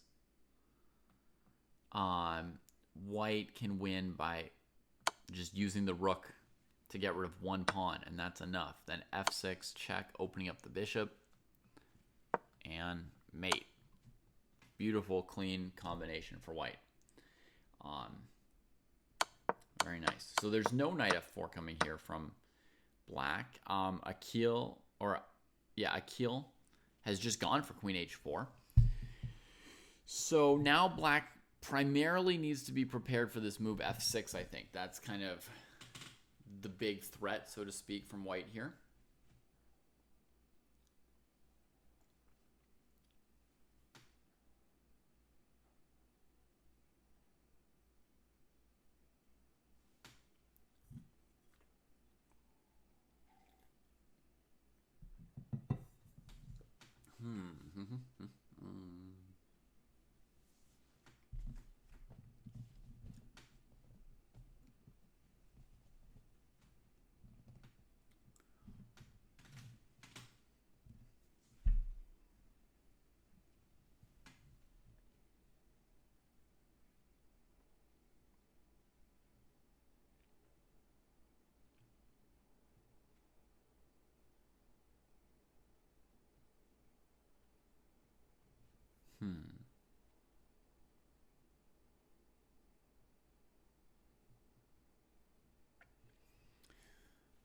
Oh, Dabo, you're gonna go through some of the positions from.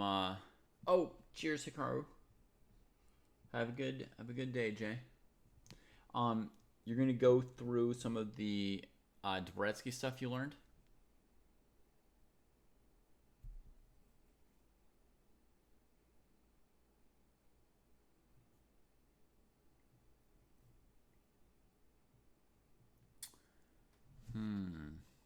Yeah, Alex, the bishop's covering that square backwards, huh?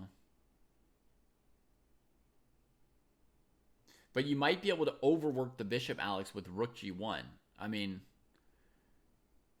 that's really asking for like an ultra brilliancy, which may not be the most efficient. But let's play b3 to see if your combination works, just for funds, right? Hey, Lucky J, yeah. Yeah, I've been pretty well. So, check out Alexander's combination, folks. Rook check. Okay, right in the face, only one legal move. f6 with the idea of queen h7 mate. So we got to get the knight back here to cover that. Now Alex wanted to play queen g5, but we saw the bishop was covering it, so we go for overloading here on the bishop. The queen would love to be able to take through the bishop, right? And leave the bishop to cover g5, but can't be done. So bishop check, rook check, bishop has to take it, right? I mean, you can look at knight to g4 for a second as well and see. It's good to look at every legal move once you're getting this close to checkmate. You know, just double check everything. Yeah. I've been struggling to go to sleep. Right. I don't know what to do other than ask you to stop talking so loud, and if you have any ideas. Is his sister still awake? No, she's asleep. Oh, so then what's bothering him? He said that he kept being sleepy, and then she was bothering him, and now he's not sleeping anymore. He can't fall asleep. Like if you were to fall asleep and then get woken up. Huh. But he didn't fall asleep and get woken up. Right. But he's been unable to fall asleep on his own. Okay. I just rubbed his back for it felt like forever. Yeah, it was forever. I thought you were dealing with his sister for him. It was very hard to stay awake. Yeah. I wondered if you have any ideas.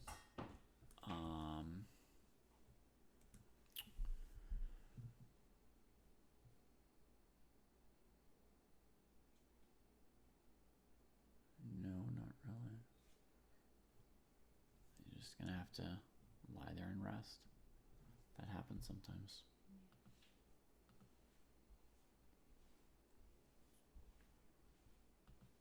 Okay, so we go rook g1, overloading that bishop. It has to take. Queen g5, king here. Take the knight with check. That was the only legal move at this point, right? Only legal move. King h8. Check. Here. Check. Here's the only legal move again. Check. Here. And mate. So the whole concept actually works. That's like an extreme combination. That's like, Book of Combinations combination. Where you wonder, did that ever really happen in a game?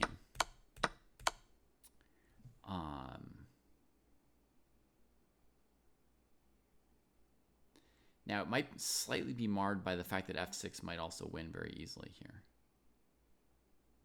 You know, because I said that's like the main threat.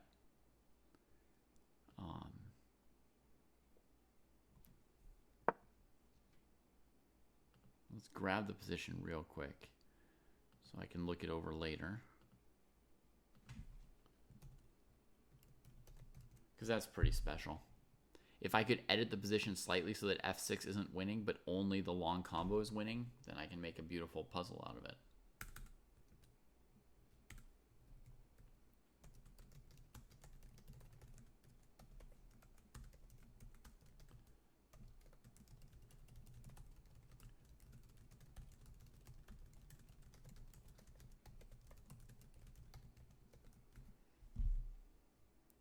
All right. So let's keep going with the game. In the game, Colton played f6.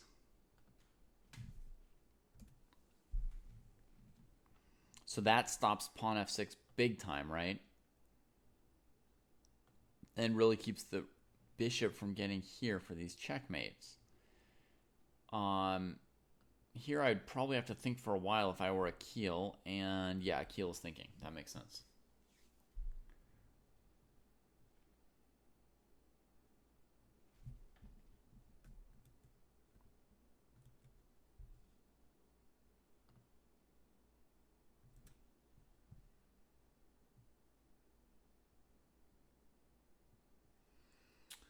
Bishop c4, there's queen c4. It's nothing special for white. We have the only light squared bishop, so this is tempting to do something on this diagonal. But b3, knight c3 check is too strong for black. We can't do that.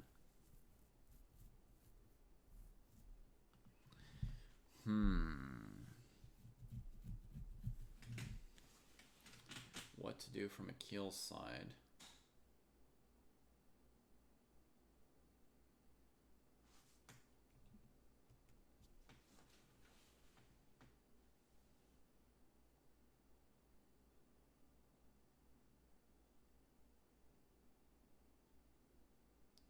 Yeah, I looked at b3 Stamen, and basically I don't believe it. Because, I mean, one simple thought for black is to, you know, take the rook. And then there's no knight on d5, so if white goes bishop c4, black can just put a pawn there. Hard to believe this is going to work out for white down a rook.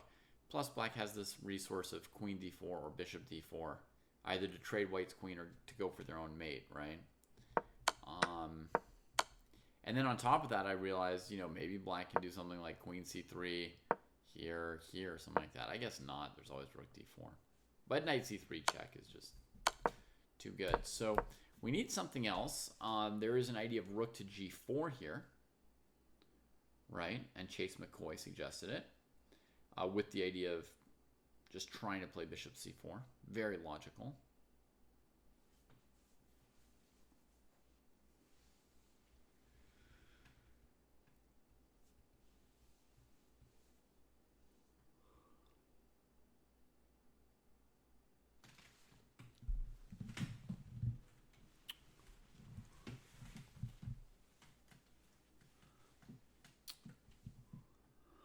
Queen h5 is possible.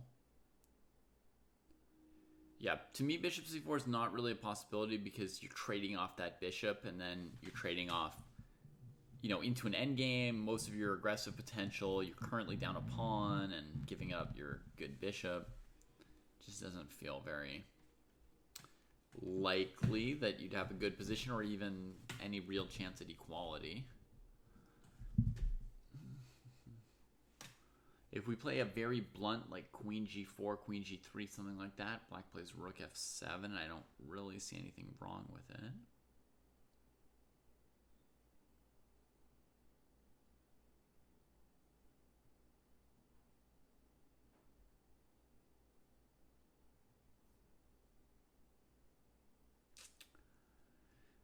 Probably, Alex, after rook g4, we would be threatening bishop c4. Now, almost any black move might deal with it, but imagine, for instance, a3. Maybe a slightly unfortunate move for black that I could come up with that has some logic to it, right? Because of knight c3. So if I play a3, bishop c4, going after the knight, bishop d4, I take, right? And this knight looks dead. Plus, you know, when that bishop gets control of the diagonal, the black king is in real danger. So I would say yes, rook g4 truly threatens bishop c4, but probably black has moves to deal with it. Maybe bishop d4 to block the rook off from there, maybe something else.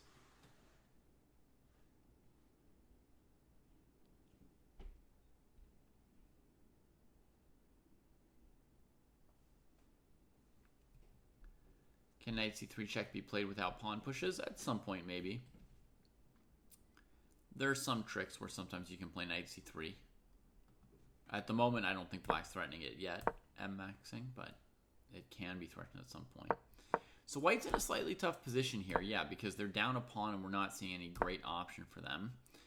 Akil played bishop e4, going after that knight, and since we didn't see anything better, we have to say, it's a good job that Akil spent time thinking, looking for something here.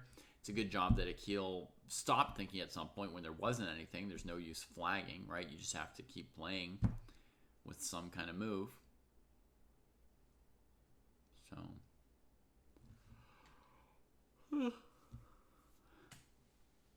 I guess we'll see how it goes from here, but it feels likely to be very good for black, I think, right? They can play knight here, covering the light squares with that knight well placed. d5, bishop's pretty anchored. Yeah, it's just nice to be up a pawn. So...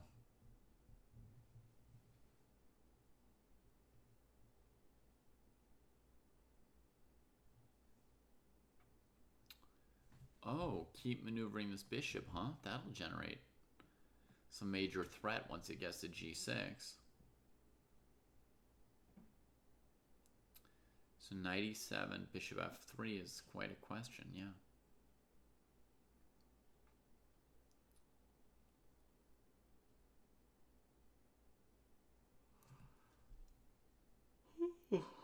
Yeah, interesting.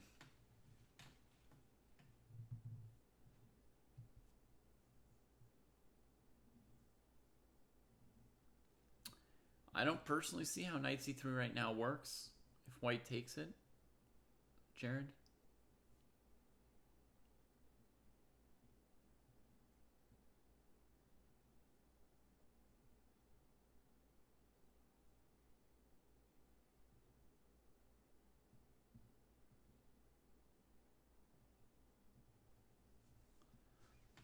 Yeah, to me, I don't really see what the follow-up is on knight c3, and I'm afraid that by sacking the knight, we're going to let white play this crushing bishop d5 move. So I'd rather just put my knight anywhere and cover that square with my knight. Keep the bishop out of d5.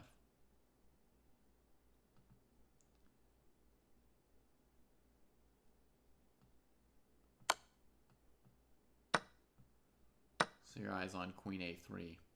But white's checkmating way faster than black with this, right?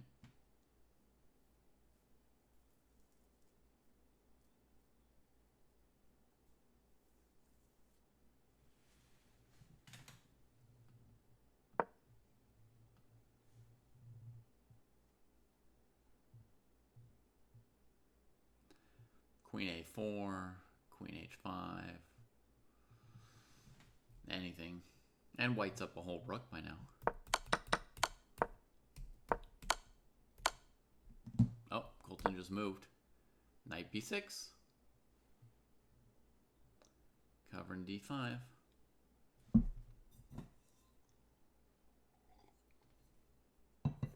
Knight could go to c4 from here at some point, but most of all, I think black wants to hold these light squares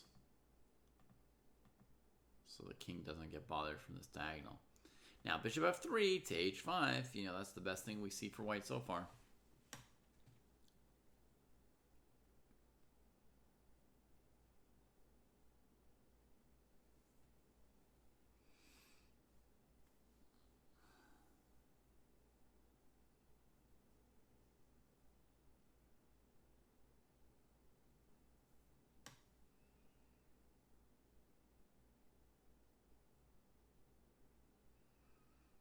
Does bishop f3 work?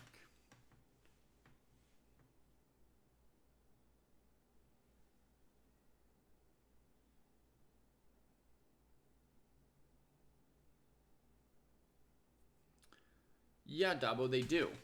They do. And I often work on endgames, one piece at a time. It's a pretty typical way for people to work on endgames. And then I can just feel that I'm seeing that one piece better. I worked on knight endgames for a while, and I felt like I got just better at seeing what the knights could maneuver in every phase of the game, opening, middle game, and endgame. And how other pieces interact with the knight and where to set up to be safe from your opponent's knights and so forth. So, yeah, I have that opinion.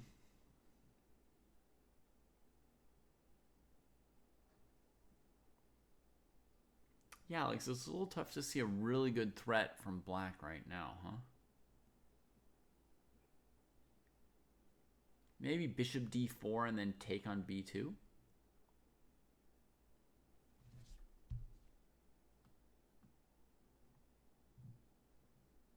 We're going to play this for white, and then maybe this.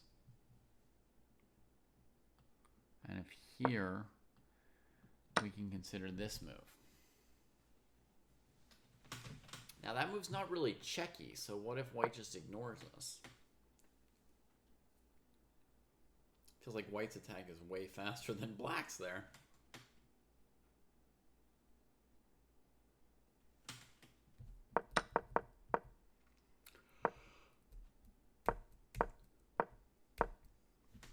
Huh, white's attack's pretty fast there, especially without the knight on e7 to, you know, defend or trade any of those squares. This bishop coming to g6 is faster than you might expect.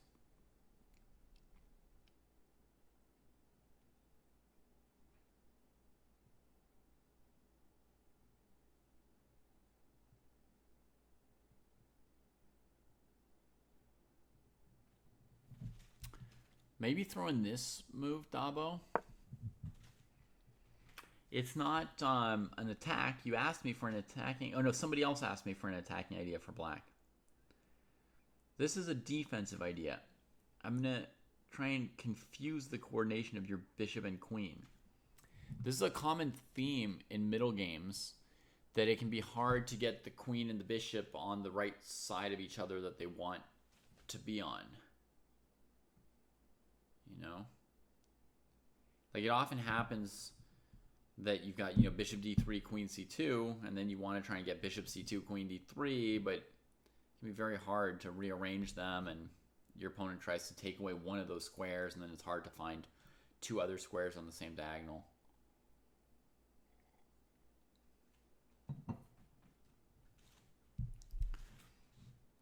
Rook g5 might look scary, Alexander, until you consider that it allows black's queen into c2. And then I think you can stop worrying. Right?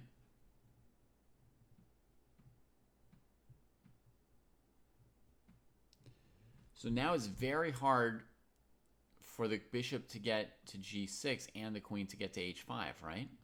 Because the only way she stays in the right area is by blocking her own bishop. And no matter how much you prepare with queen h5 and rook g1 to play rook g5, you're always going to lose to queen c2 pretty much. It's very, very hard to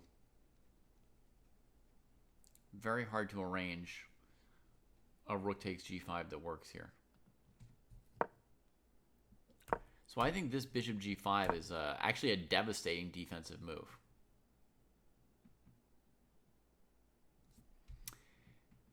Yeah, it was mating, Alex, because I didn't tell you I was going to take the rook. I told you I was going to take c2. So I'm not even going to bring your queen to g5, right? There's no queen defending c1 right now. So why would I take your rook?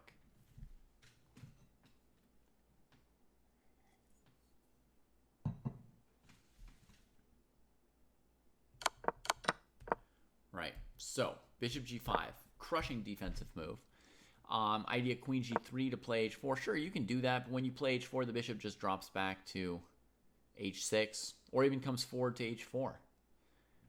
Right? And the pawn on h4 is getting in the way of your own queen maneuvers to play queen h7 mate. So I'm just preventing you from organizing on the light squares. I can't defend the light squares, but I can confuse these two pieces to a point where they can't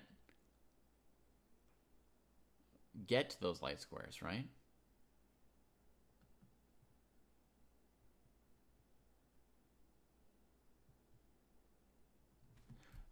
Okay, maybe queen h5, trying to play h4 at some point with the pawn. That makes sense.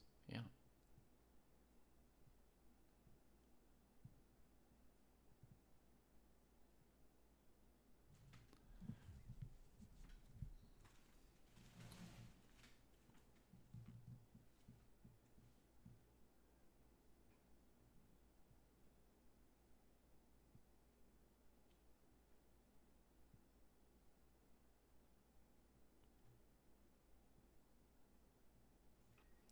So I was saying maybe next rook g1 and then h4, or maybe even h4 right away, right?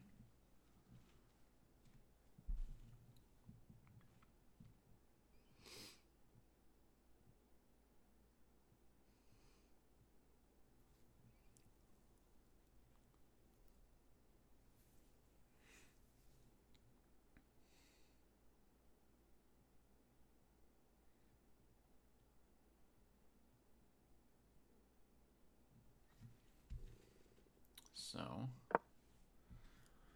I'm gonna maybe bring another rook to this file, right?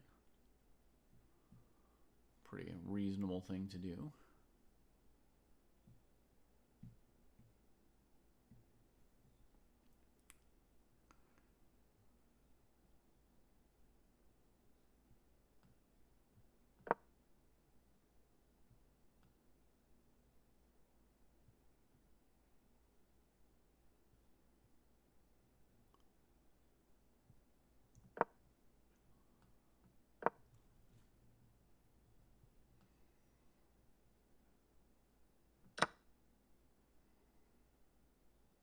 We got a move in the game, which we'll check out in a moment.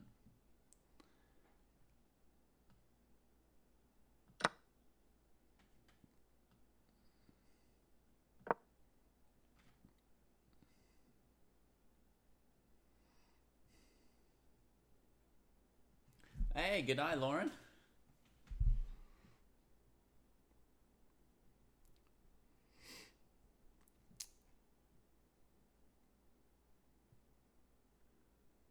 Been a while. I hope you've been well.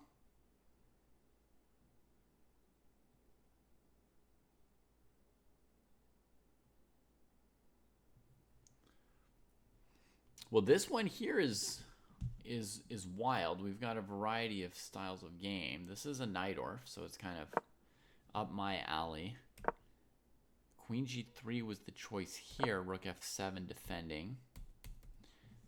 And white still trying to work it out.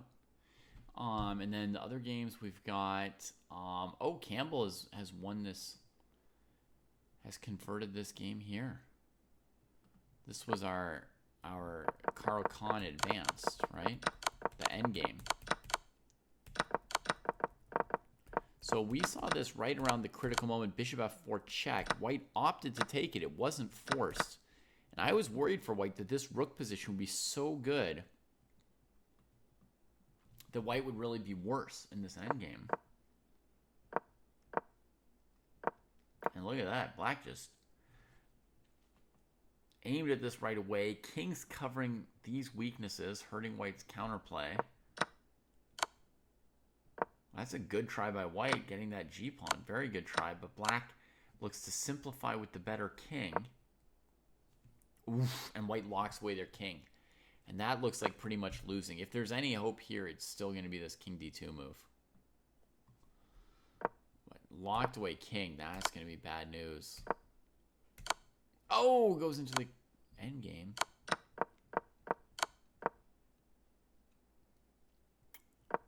Oh, tricky. Makes a pass pawn. Then blocks the e-pawn.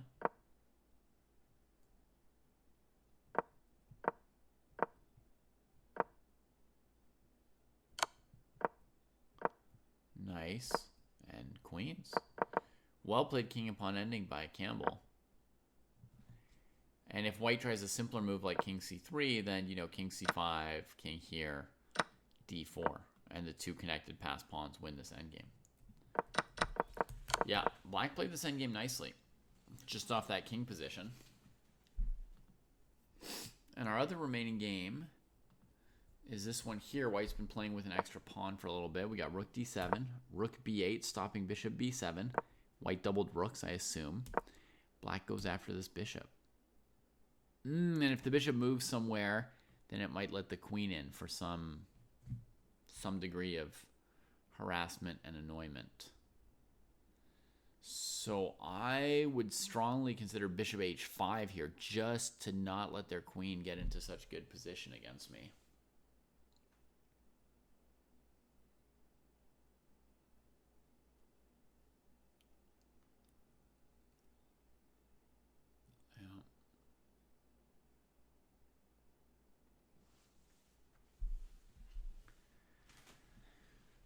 That endgame must have been fun for black. I love just, centralizing my king and winning an endgame just because I knew to centralize my king. Feels great.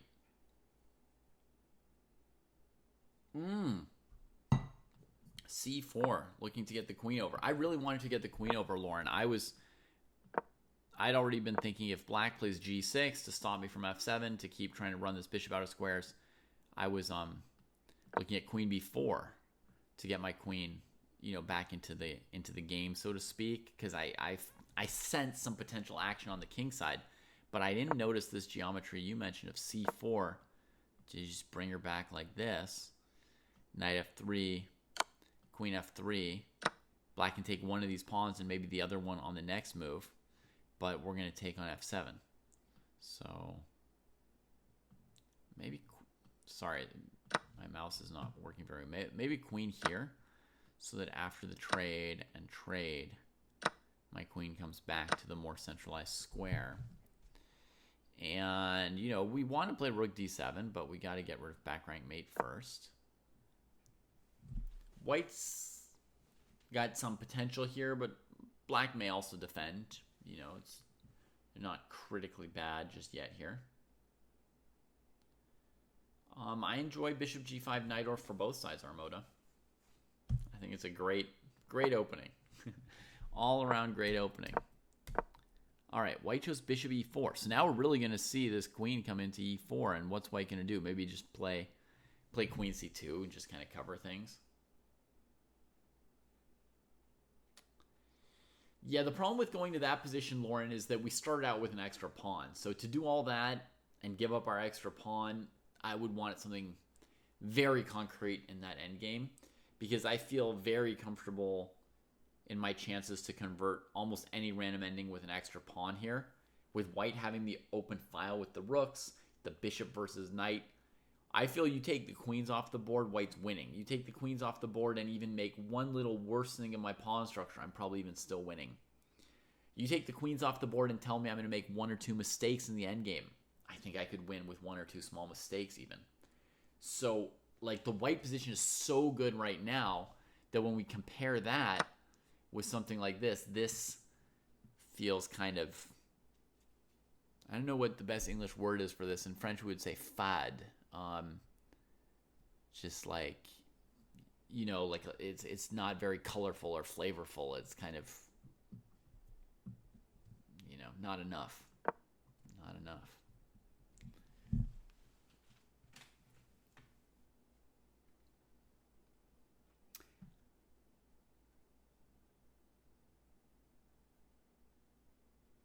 I look at that endgame there. It's kind of like a comparison thing. It's just that we're starting with something so good, That endgame with the activity, it looks nice, but you would guess maybe there's a 40 or 50% chance that it's objectively winning for white, 50 to 60% chance that it's objectively drawn, but you can still put some pressure on the opponent.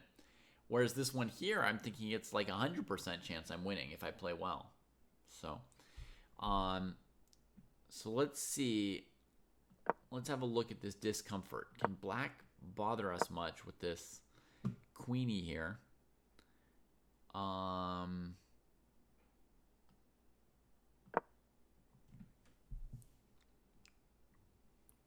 How's this going?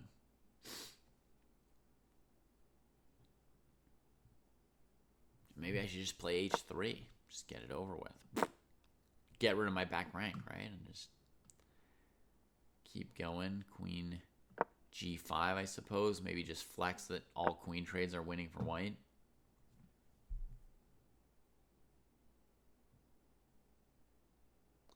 The knight's not terrible on h4, but we can handle it. The bishop on e4 is actually pretty well placed against that knight. And that's sort of like a typical pattern. And I'm just going to keep flexing that, black can't afford a queen trade. I'm just saying I'm 100% to win this endgame. So I just bully this queen.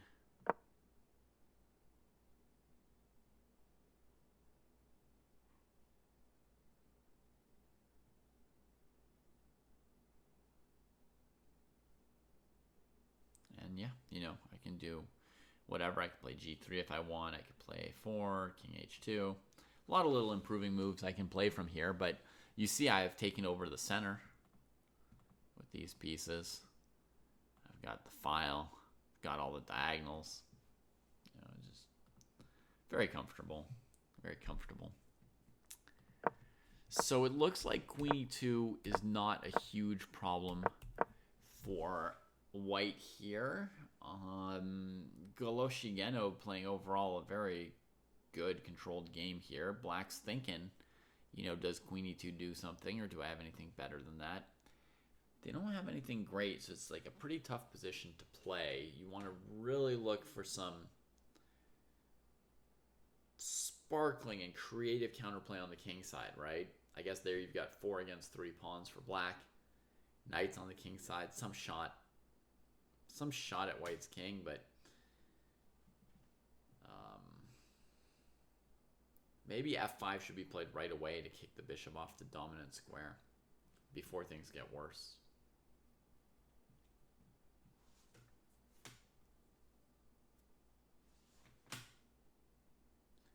Is bishop b1 a thing sometimes? I assume you mean with the idea of queen c2, right? Okay, knight without armor plays f5. And it doesn't especially appeal to me 11 years.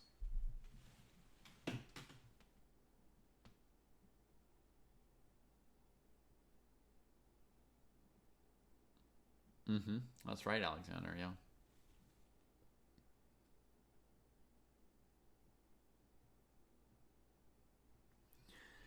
That game was just awful. Awful game, but yeah. Okay, Lauren's looking at sacking the bishop and going for mate. Holy moly. Let's have a look. Because this is what we've wanted, is to get this queen centralized, right? That's been the strong instinct for me the last 3 or 4 moves. So queen here. Okay, black might have other moves like rook e8 or whatever here, but we're going to start off by looking at the basic, taking the piece, right? And then Lauren plays rook takes g7. She's threatening mate in 1 on h6. Black can take with the king, or maybe another defensive move is knight f5, stopping the mate. King takes, rook check, king here, and mate. That's sound. That's beautiful. Scintillating. So now let's look at knight f5. And another scintillating move possible for Lauren to prove her point here, right? I think she can just leave the rook hanging on g7 and just bring in the next piece. Ooh la la. Now she's just threatening mate, right, in 1 on h7.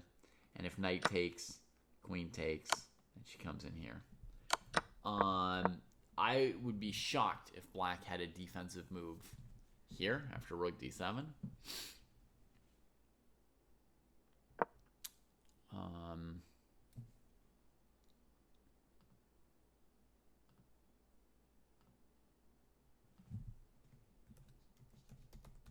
Sorry to interrupt myself again. I'm just always jotting down positions for students.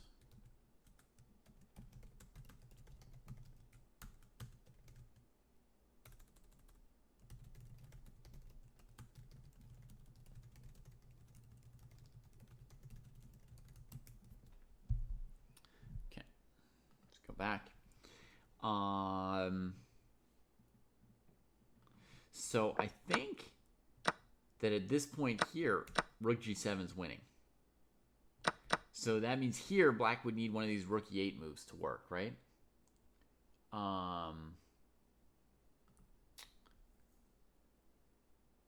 There's also rook f6, right? Trying to keep the queen away from this stuff. But I know she can always tempo the rook if the rooks disconnect, which gives us time to save the bishop. So it's going to have to be rook to e8.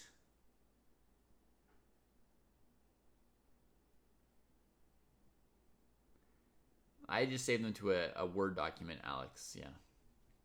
And then I build basically tests for dojoers out of some of these positions.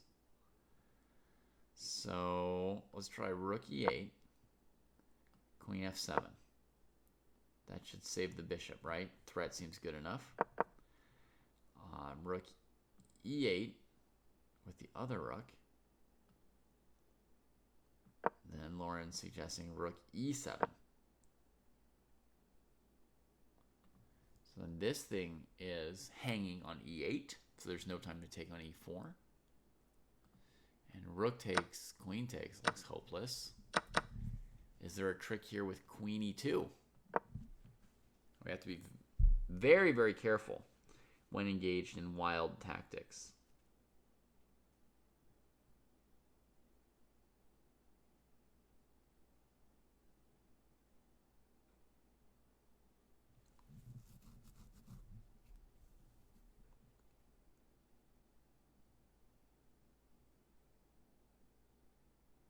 Honestly, I don't see a saving move for white after queen e2. I feel like the back rank just bit us hard at the worst possible moment. But maybe we can just play rook f1. There's not really a threat on e4 yet, is there? Let's just secure the back rank. Secure the back rank. No, queen e4. It x-ray defends e8, see? Oh. I had a very bad feeling about queen e2. Queen e2.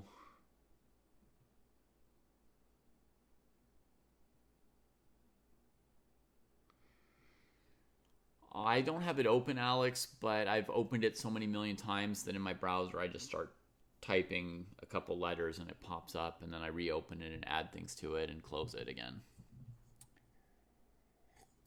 I've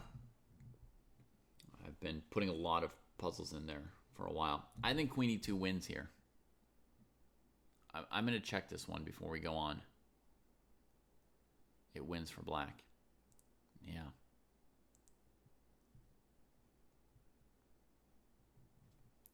No, Alex, on the previous move here, with rook e8, rook e7, if you trade and go knight g6, that should basically never work. There should always be some kind of trick to get out of this now. But I guess this is covered, so it's not so easy. But white has between queen e6 and queen b7. One of those moves is going to be winning. And queen d6 maybe, another one. One of those moves is going to win for white here. They're going to keep the two extra pawns. Pretty much. Or at least one extra pawn with a good position. But rook e8, it does seem to save black here. No easy move for white in response.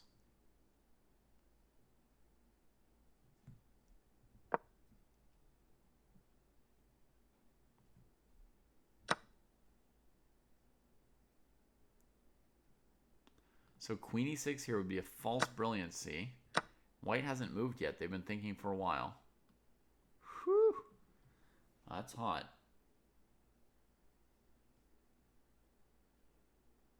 Rook e8 is the only defense, Lauren. And instead of queen e6, you know, some kind of bishop move here is good enough probably for white to keep their advantage. I'm thinking bishop d3 perhaps.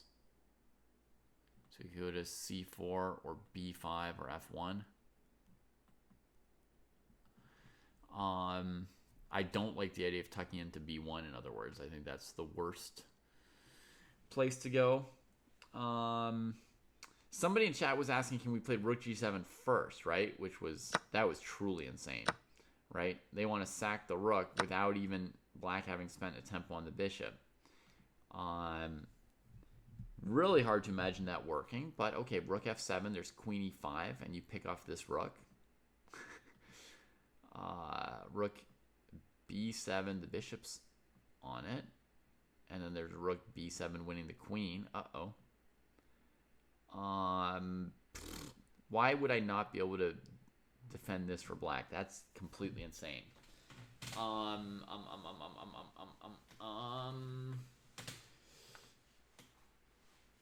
When you say time to tall it up, you mean like go in for this sacrificial line even though it doesn't work just because it's murky and hard to find the right moves?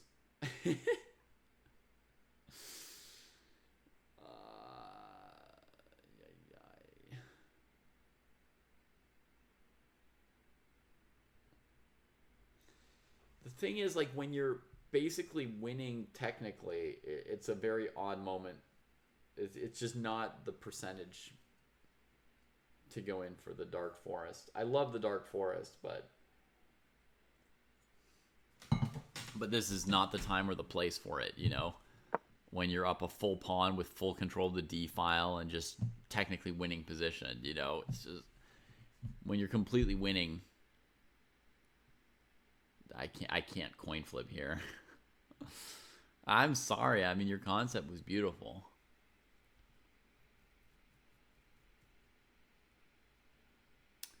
But I think not all is lost because we could use this as a defensive problem for black. I'm pretty sure the only move to stay in the game is rook e8 with the B rook.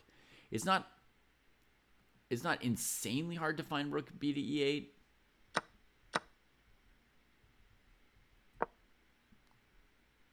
But to find rook b to e8 and the follow-up move of queen e2 after rook e7, because I think queen e2 is also going to be the only move there. 2 only moves in a row.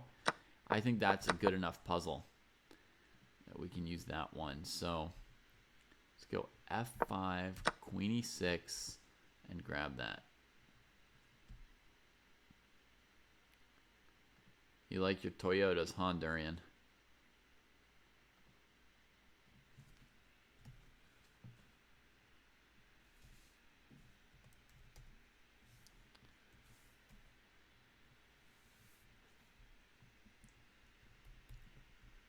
I've been streaming chess since 2009, KV.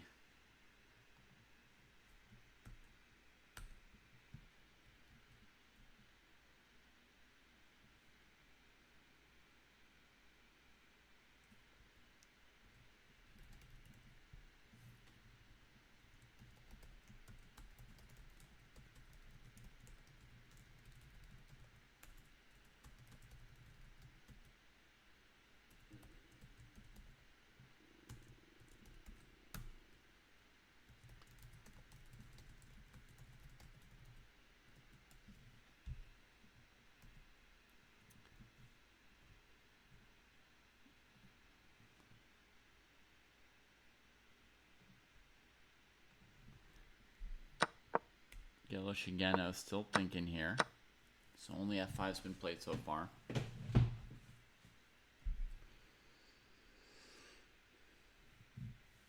Why do I grab the positions? To create tests for dojoers, Lauren. I actually have a major quip with how major gripe. Whew, the English language escaping me. I have a major gripe with how almost all tactical puzzles and testing is presented. And so I'm grabbing positions in order to be able to provide what I think are better quality tests.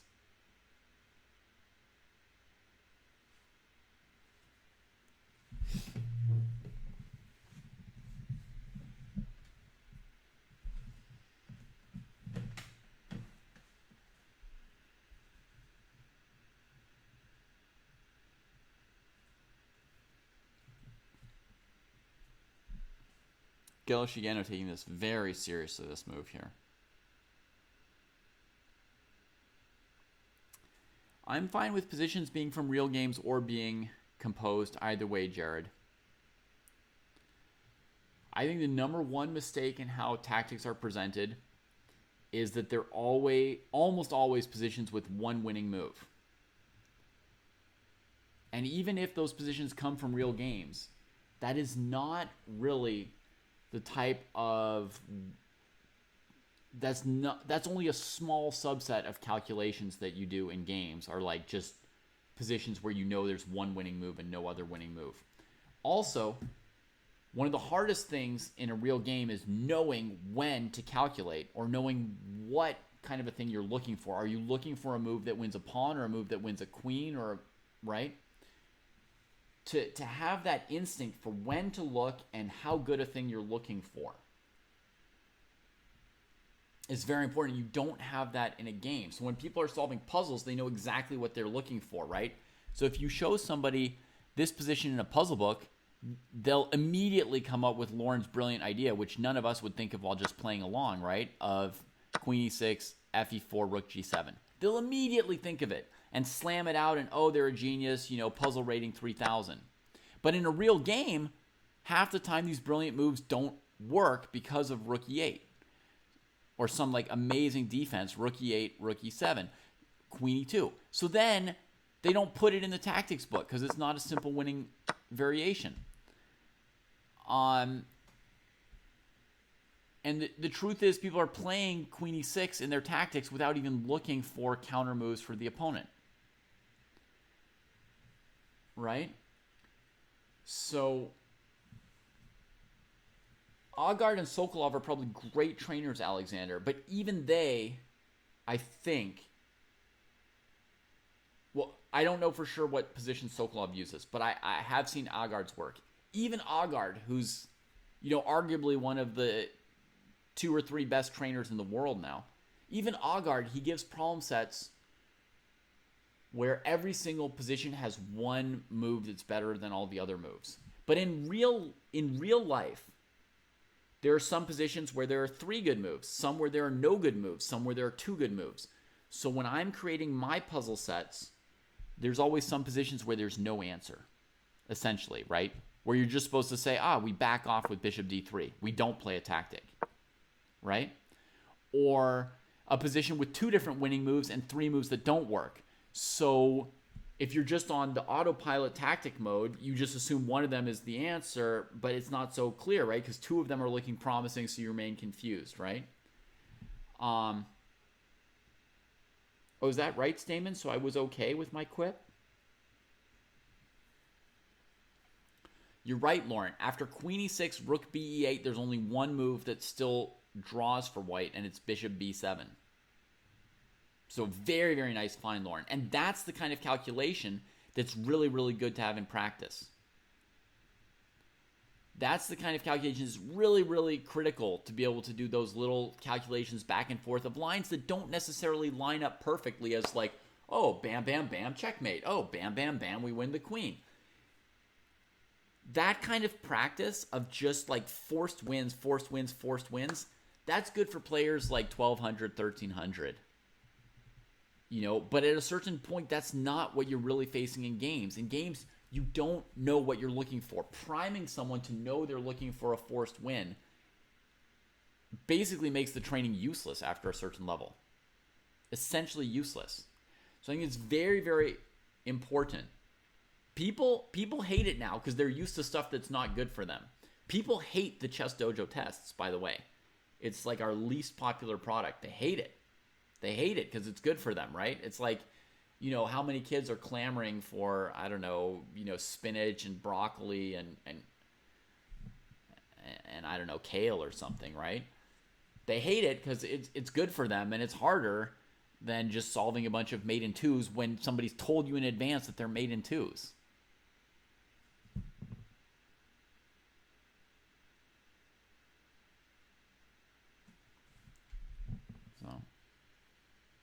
Yeah, thanks for looking that up, Stamen. That's kind of curious. I mean, I really thought that I was wrong, but I wonder if somewhere I'd seen that secondary meaning at some point.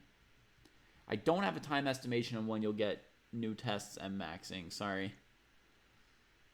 There's a lot of chaos in my life, and the dojo's working on a bunch of different things at the moment.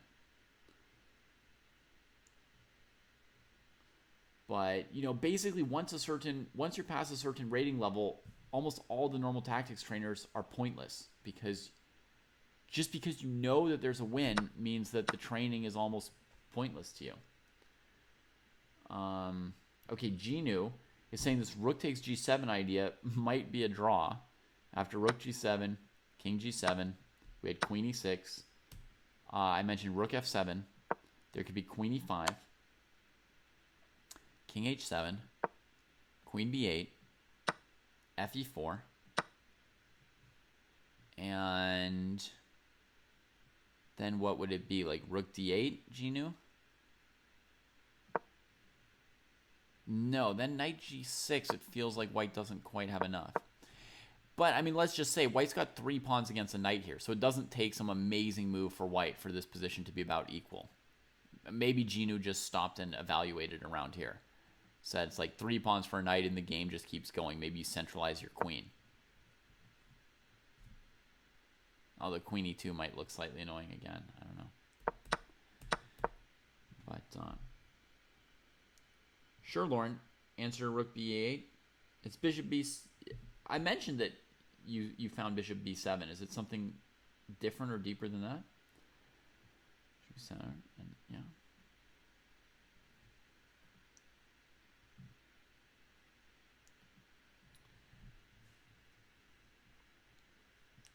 So yeah, so when I'm making puzzle sets, one important thing is I want to mix tactical positions, strategic positions, positions with 1 answer, positions with no answers, positions with 3 answers, etc. Then another thing about how we do it, which Jesse and Kostya are in agreement with me on, is we don't tell you the defensive moves. You have to not only find the offensive move, but also the defensive move. So let's say that queen e6 was working here. To get full credit on the puzzle, you would have to have seen rook e8, rook e7, and put in that rook e8 defense for your opponent. You would have had to see rook fe8, queen f7. You would have to see the idea of queen e6, pawn takes bishop, rook takes g7, that black play knight f5 instead of king takes. You have to predict all the resources for the other player, right? And you have to put in advance like how you're going to handle each one of them. So your responsibility is to find your opponent's resources, not just play the most violent move, let the computer play some defense, and then you only have to find the next most violent move, etc., etc., etc.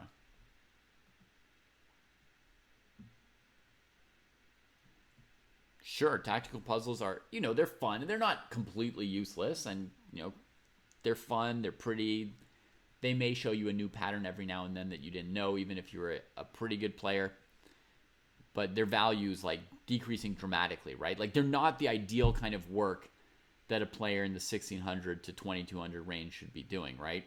A player past 1600, the ideal tactical work for them is of a different nature at that point.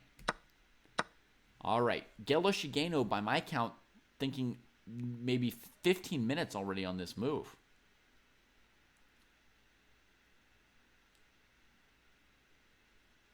Shall we check the Najdorf statement? That's a good point. Let's go check the Najdorf. I mean, we had a lot to look at and think about here, but the Najdorf game is really cool as well. Let's back up a few moves and catch up to where we were. So we were at queen h4, f6, knight b6, queen g3, rook f7, covering the pawn. Now bishop f3, maybe heading to h5. Black hits a pawn sack. Absolutely no cb3, queen c1, right? Sorry about... I don't know if it's my mouse or chess.com, but I'm really struggling with arrows and stuff lately. So it's going to be a takes b3, maybe. Then black's planning to throw in bishop c1, so I play c3 here. Get a Tradovich.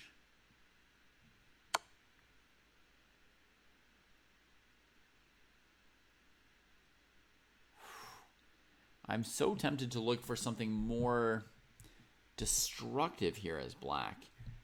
Something like some version of a3.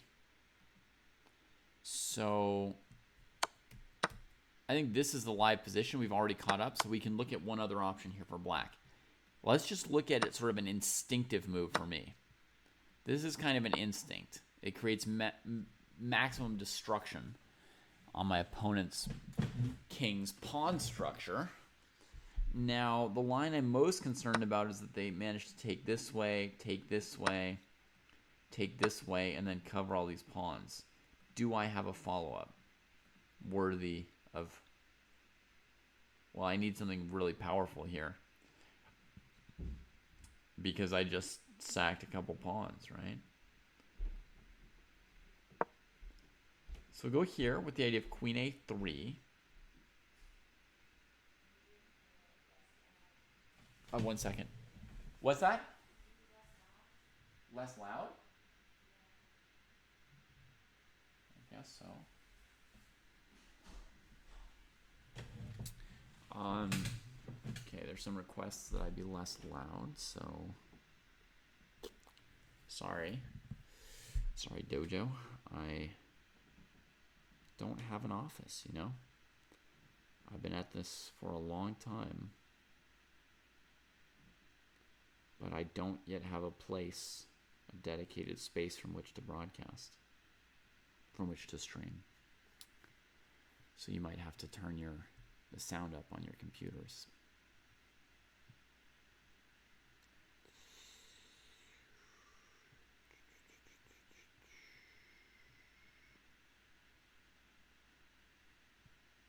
This is reasonably threatening.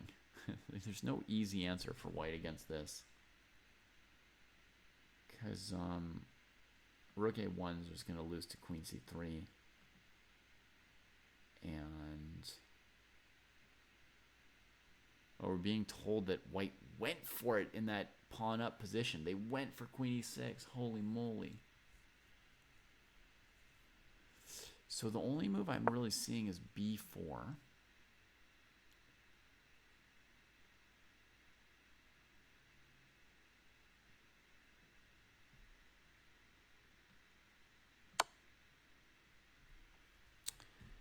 But knight a4 poses some real problems. If the king steps on the a file, then you can play knight takes c3 discovered check. That wins. If the king goes this way, it allows queen c2. If the king goes to b1, then knight c3 is check.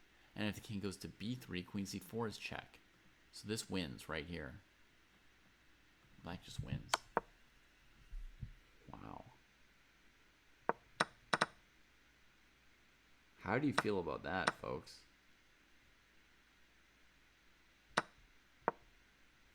Rook a7. I think it's winning. I don't see any defensive move for white here. Thanks for the raid, Innate Optimist. Very kind of you. And welcome to our new viewers. This is Friday Night Fights. Innate Optimist tends to stream pretty late. We often raid her at the end of Friday Night Fights. But these are just normal chess players who are playing classical games against each other on a Friday night, and I'm watching and commenting. Okay, I think there's no defense here, and I'm going to check myself with the computer. Yes, I got it right. Computer says that's death. So then the other option for white is going to be rook b2 in this position instead of king b2.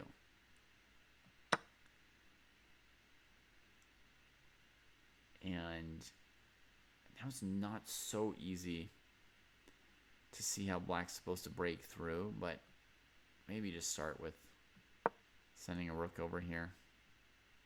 And yeah. Okay, now I want to know, was bishop c1 the best move in this position? Let me see if the computer will tell me. Oh my gosh. Nailed this one.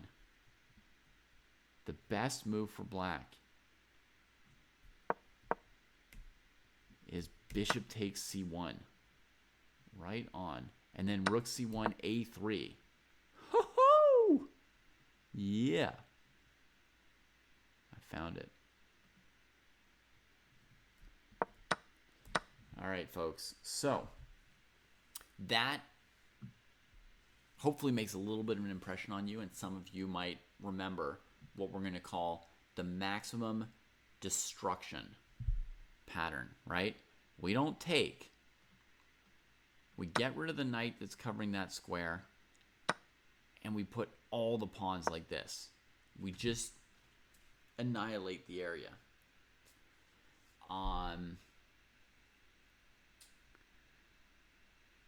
That's a very powerful technique.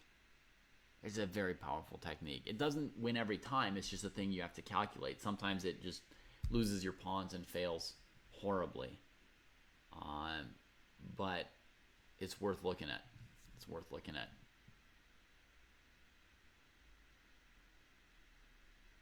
That's right, Foos Chess. Collections of puzzles should include some more defensive puzzles. That's part of the variety that's needed. Basically, they need to remove the priming where you know exactly what you're looking for, right? And that means there needs to be just more variety in the kind of puzzles you're solving.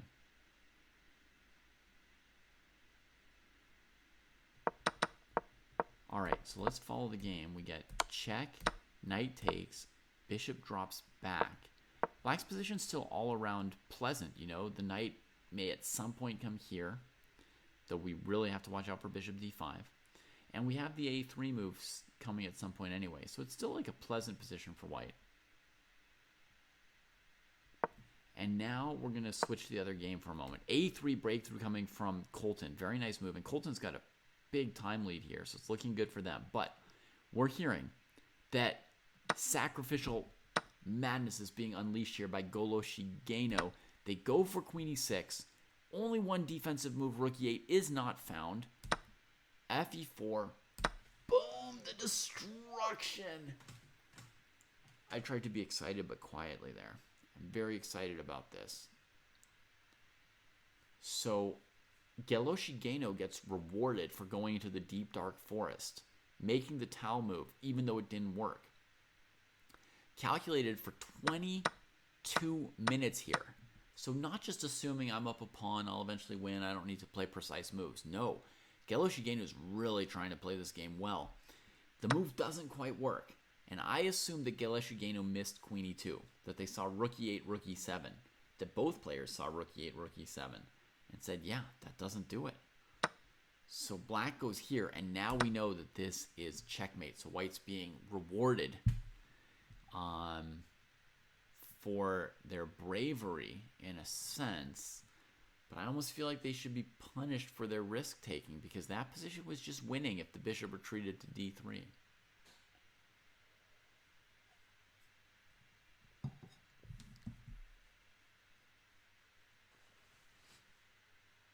Knight without armor. Taking some blows on here. Maybe 6 minutes was not long enough after queen e6. White thought for so long. And maybe here, knight without armor should have used, 10 or 20 minutes. Basically used all that they had to make sure that they'd found some kind of a defense. But it is definitely props to Gelo Shigeno for using their time at that moment, for having that attitude for looking for maximal stuff. Also, they played rook g7 in seconds, which is very professional. It means before they played queen e6, they had probably considered both rooks to e8, pawn takes e4. They'd considered a few candidate moves for black, I think, before playing queen e6. So it's a very, masterful time usage here.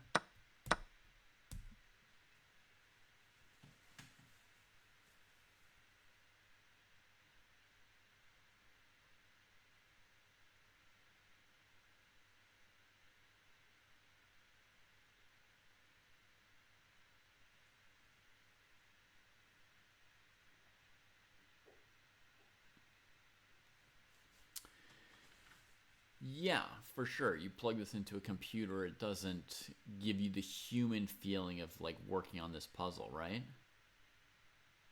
We found rook e8 and queen e2 on our own, right? And then we only checked with the computer to see that that was indeed a defense for black. We found the moves. We went through, a 10 minute or so process ourselves of like analyzing a bunch of variations. So we understand what the player's situation is like more as they're thinking about it. And again, as I've said, this is the kind of situation that's more game-like, and that's why puzzles are so different. In a game, you don't know if queen e6 is working or not. If I gave you this in a puzzle book, you would assume queen e6 was the answer. You might just play it without seeing any defenses or looking at anything, right? So they don't know, and black doesn't know there's a defense here after queen e6. They don't know if they should resign or if there's some like hidden win, and That's really like the critical feel of playing chess, right? Is that uncertainty around what's going on. I'm very curious, as Alexander is asking, I'm very curious if black plays knight f5, if black plays knight f5, I'm very curious if white pounds out rook d7 as well. Like if they've confidently looked and double checked that many moves ahead. I'm very curious to know. Very curious. Yeah, but both these games are turning into tactical slugfest. So here we got a3, bishop d5, going after that rook on f7. My first thought is, can you just give the rook on f7, play pawn takes b2? I mean, destroying the pawn structure seems huge. But we got to trade, throwing in a2, that's not destroying the pawn structure. Queen c4. Now, essentially, you've got a traitor pawn on a2, sheltering the king from the a file. I mean, there are some scenarios where you check and force them to take it, and then you get back to work on the a file. But at first blush, I hate a2, right? Why not just play a move like queen c4 first, trying to take? And if they take here, of course, we can come in and take all this. Gotta be great if these arrows and things worked. To me, a2 looks like a huge mistake here from Colton, and maybe playing a little bit too fast because you've got 40 minutes. I mean,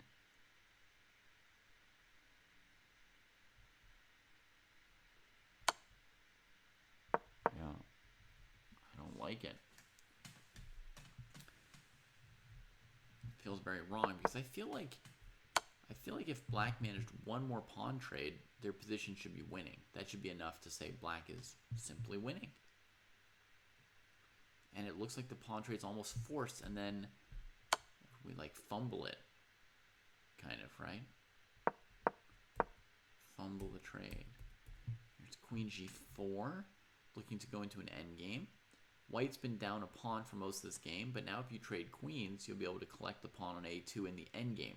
One of the worst things about traitor pawns is they protect your opponent's king in the middle game, and in the endgame they get captured for free.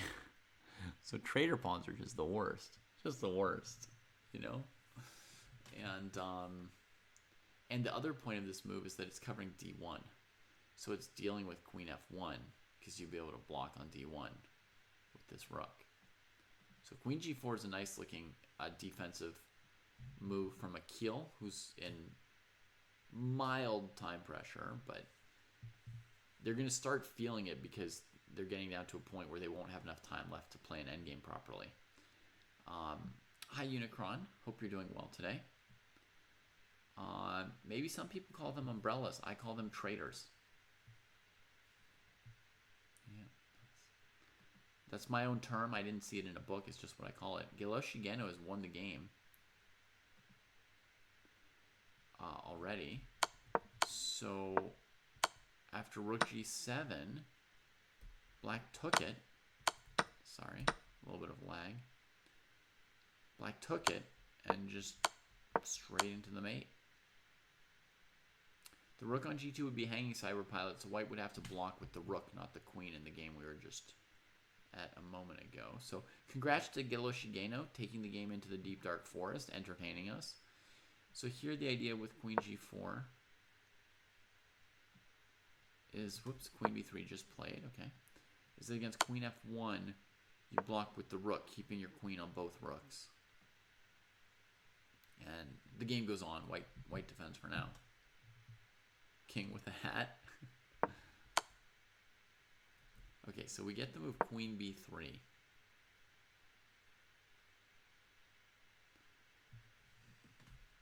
Does this move threaten rook c3? I don't 100% think it does. Could black still make some trouble with bishop c1 and stuff? Sure, the position's still super complicated, but I feel like if pawn traded on b2, black would be winning. It wouldn't be complicated. I think.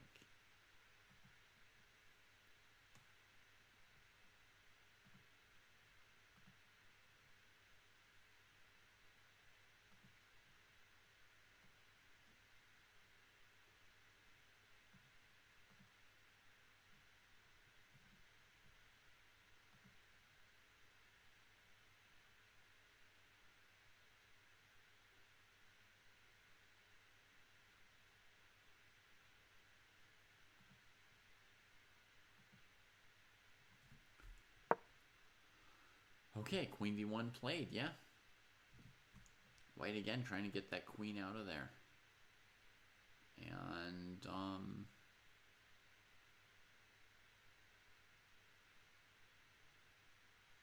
I was just looking at rook c3, and Colton played it in less than a minute, which is insane when you've got 40 minutes on the clock, I have to say. So here's what I was thinking. Rook c3, which gets played. Pawn takes, right? Queen takes. Rook b2, defending the knight. Then there's this move, bishop c1. Sorry, nothing works on here. Bishop c1, and now you're sort of threatening to take the rook, and then maybe take the knight, and everything in white's position is loose. It almost looks like it could work, right? So I like, it looks plausible enough that I was thinking this is exactly the position I was thinking about. And then before I could calculate anything, Colton plays it. I mean, 45 seconds. If I haven't calculated anything yet, it's not super plausible that the players have that the player has gone very deep into this concept and looked at various defensive moves for white here. I mean, basic moves: queen c2, queen b3, queen c2, rook d2. I mean, everything's fair game once black sacks a rook, right? All candidate moves.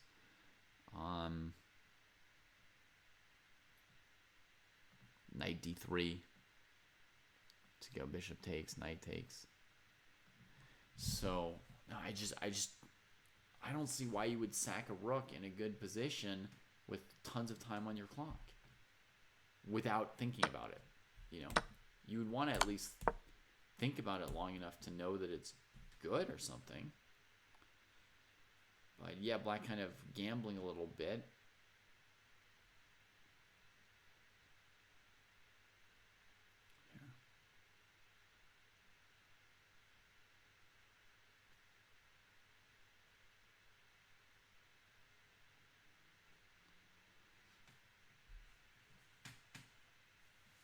Now black's thinking a bit. I wonder if there's, I don't know. Is the name of the casino just Nightorf?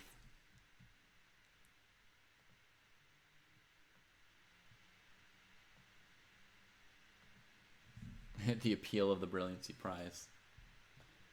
I mean, I guess the Brilliancy Prize in a dojo tournament is just that I get excited. Maybe wake my kids. Try not to do that tonight.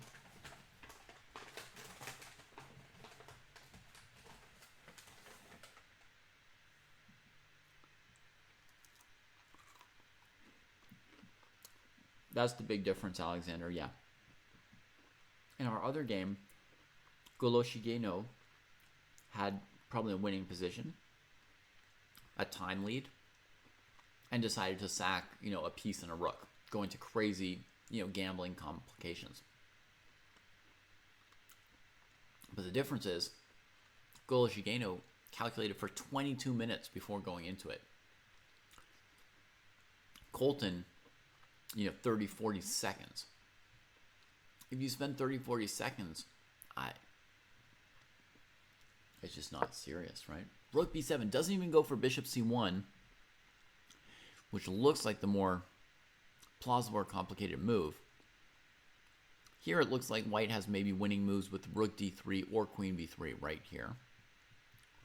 Is it their move? Yeah, they're still thinking.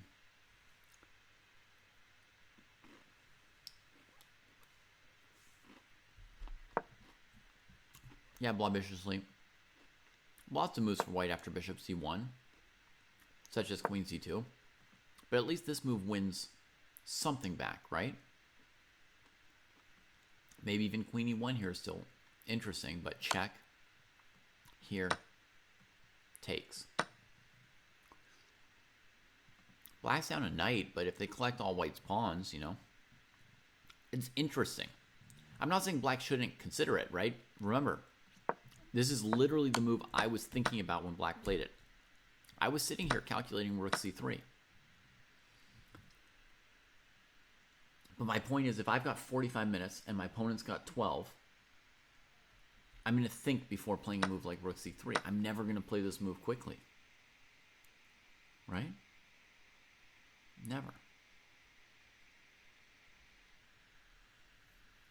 Did queen e1 check win against king takes a2 as well? Was that even worse?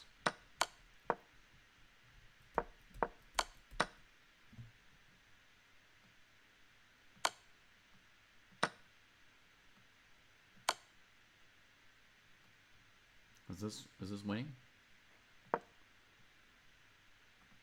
The rook's covering queen d1, which is often the strongest square here. And against this, I think rook d3 holds on. It's still an interesting position, right? But I think it's better to just take on h3 if this doesn't accomplish anything special. I mean, I don't know for sure. But part of the point is, like, I'd have to look at this for 10, 20 minutes to start gaining some confidence about what white and black should or shouldn't be doing, right?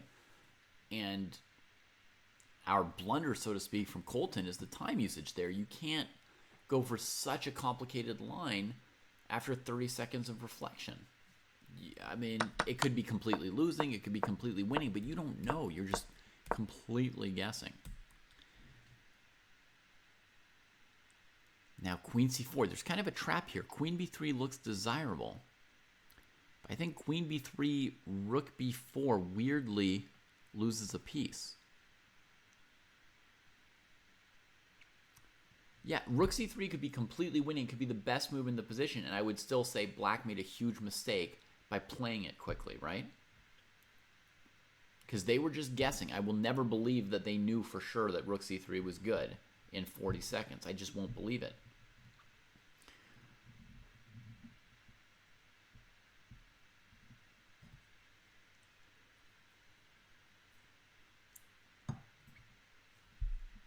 Maybe I would have eventually played rook c3, but I would have really thought about it. Okay, so queen c4, tricky. Rook d to b3 stands out to me as an interesting move for white here. I like rook d to b3. It supports the knight a bunch, and it opens up queen d5. I guess I'd also wonder if rook d6 is good. Rook d6, rook b4, rook d8, king h7. I just don't believe it. We're getting a move. Queen b3 played. Rook b4, queen b4, queen d3, queen b3. Oh yeah, even though queen b3 loses a piece, it simplifies massively. Sometimes losing a piece is the best way to win a game. But hang on. Who's better in this endgame and why? This pawn can get going pretty far. Black's fine in this endgame, I would think. I believe in pawns at the end.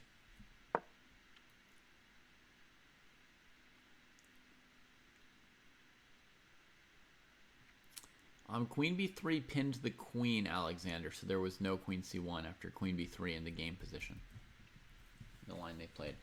Okay, so white kind of walked into this piece sack on purpose. They played queen b3 seeing rook takes b4. But they might have been better served by this move, which looks super winning. Before playing rook b3, the main move you should have looked at, for anyone in chat who was calculating along, I know some of you are thinking about this move. I just want to tell you, like, if you were going to think of this move, you needed to have seen bishop c1 before you played rook b3. Because this is the move that could make everything fall apart. Right? This is the move that might refute queen d5. It might refute everything. But what I calculated, which I think deals with this, is rook c2. Sorry, I'm just having so much trouble moving things. Rook c2. Obviously, the knight's hanging. But basically, we're threatening to win the bishop, and against queen b3, there's rook c8 with check. And then we collect the queen. So anybody who is looking at rook b3 here, if you were in a game or if you were solving puzzles or whatever it is, you should see bishop c1 for black. That's the move you need to that's the resource for the opponent, that you can't be missing that. Okay, all right, so back to the game. Queen b3, which I don't think this was the best white could do, for sure. I think the rook b3 move was completely winning. This is tricky.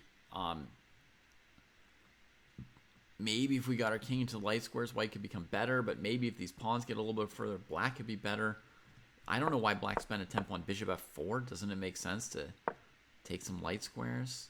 I guess white's got this move. Boom, that'll save your pawn if you're paying attention.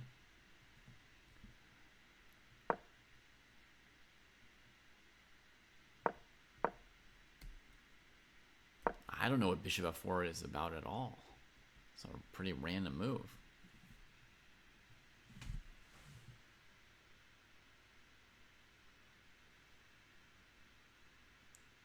Oh, against king h7, blobiciously, queen h5, bishop h6, queen g6 mate, right?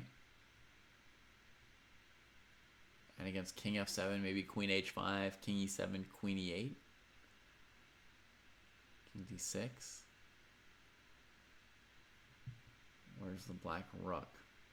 It's on b7, right? If it's on d7, then we've got mate with queen c6, queen e6. You're right.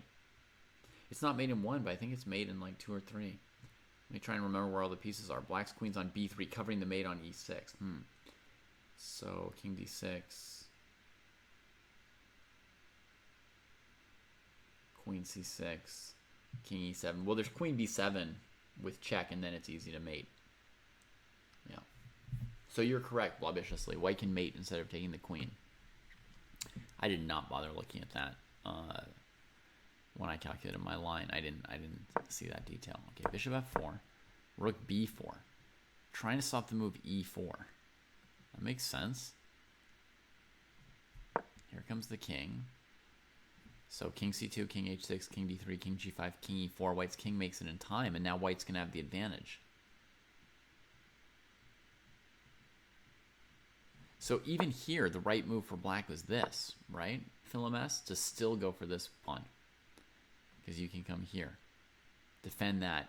And this way, you're not letting the white king approach your pawns and blockade them, right? The problem is, like, if this king's on e4, you can't move anything. You lose all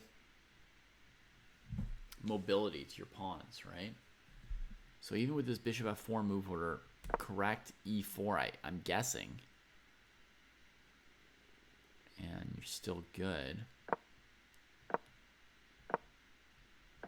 But now that white king's going to come to e4, and I would say black's in some danger. It's possible to lose that position.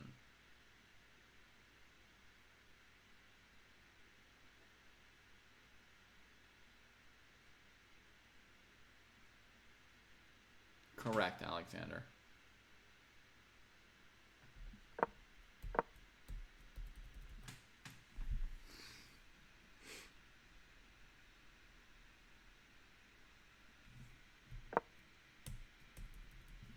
Okay, so the king's going to come to h4. And I guess white's going to play rook h3 to defend the pawn.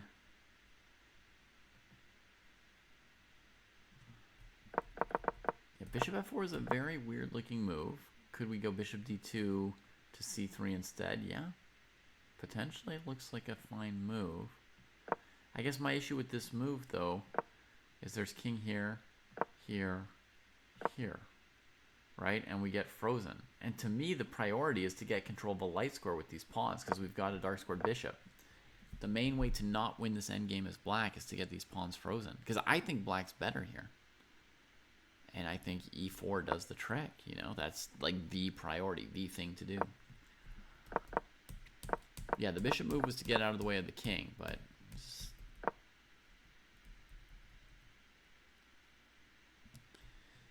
King h4, yeah, so we're going to get something like rook b3, bishop e3, rook b7, bishop h6, rook b3, bishop e3, something like that is what makes sense to me here.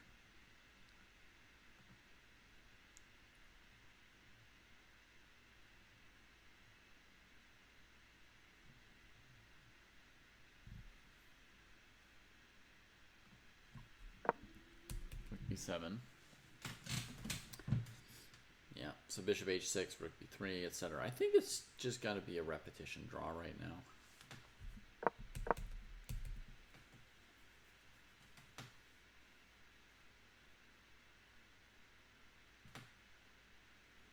Just watching some chess. Just watching some chess.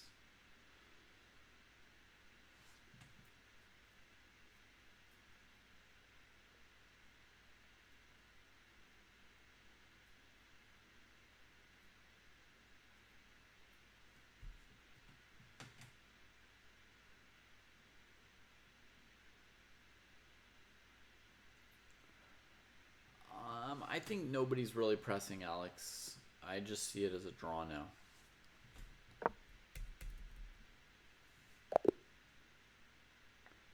As do the players.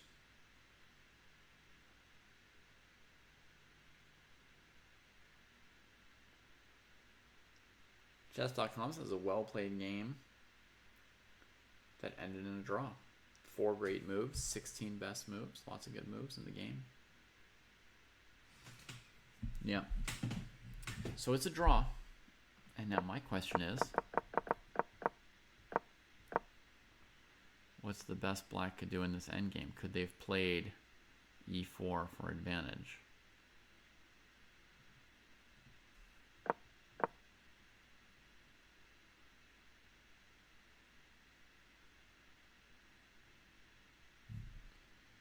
Oh. Computer shows an idea that I hadn't thought of at the time. It's a very similar idea. It's to fight for the light squares with g6. Now, after fg6, king g7, white can't stop you from playing f5 and e4 at some point. So it's a very tough position for white now. Very tough defense. But the computer does not say that e4 is winning. So why is e4 not winning? Like, what's the main defensive idea? King c2. So now I can play d3 check, but then I can't defend my e-pawn, or I can play bishop e5. Computer plays rook b1. And why is white good here?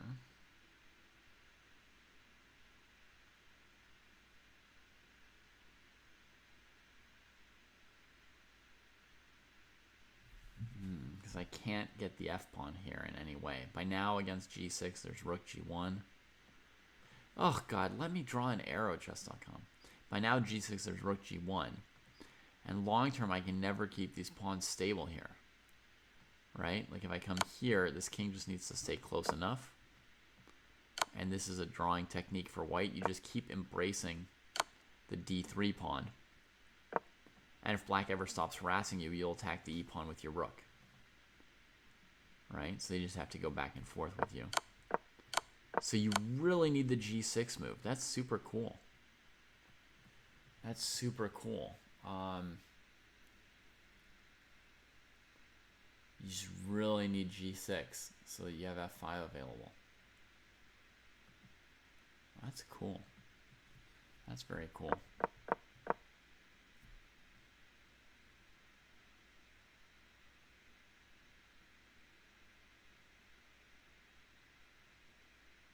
Very interesting.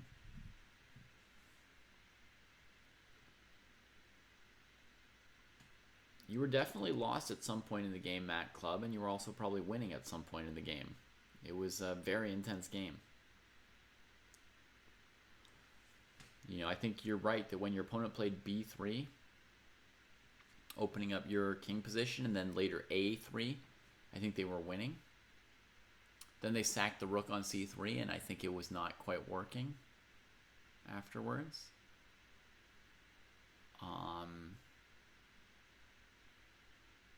I thought maybe where you played queen b3, that instead rook b3 would be winning.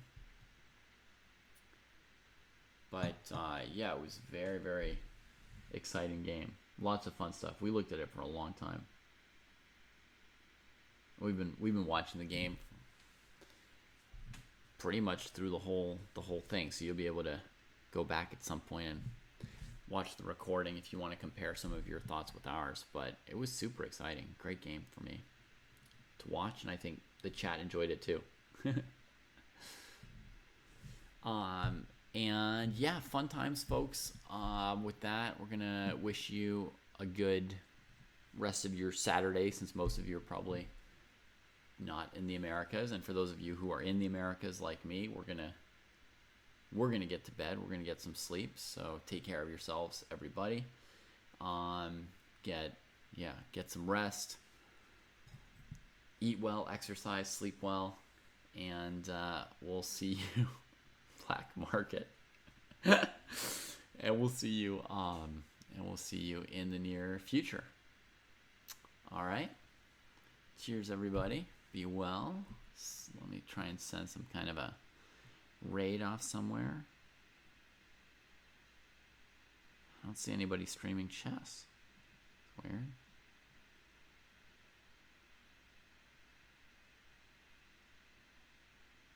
All right. We won't bother looking too hard for a stream. We'll just say goodnight. Cheers.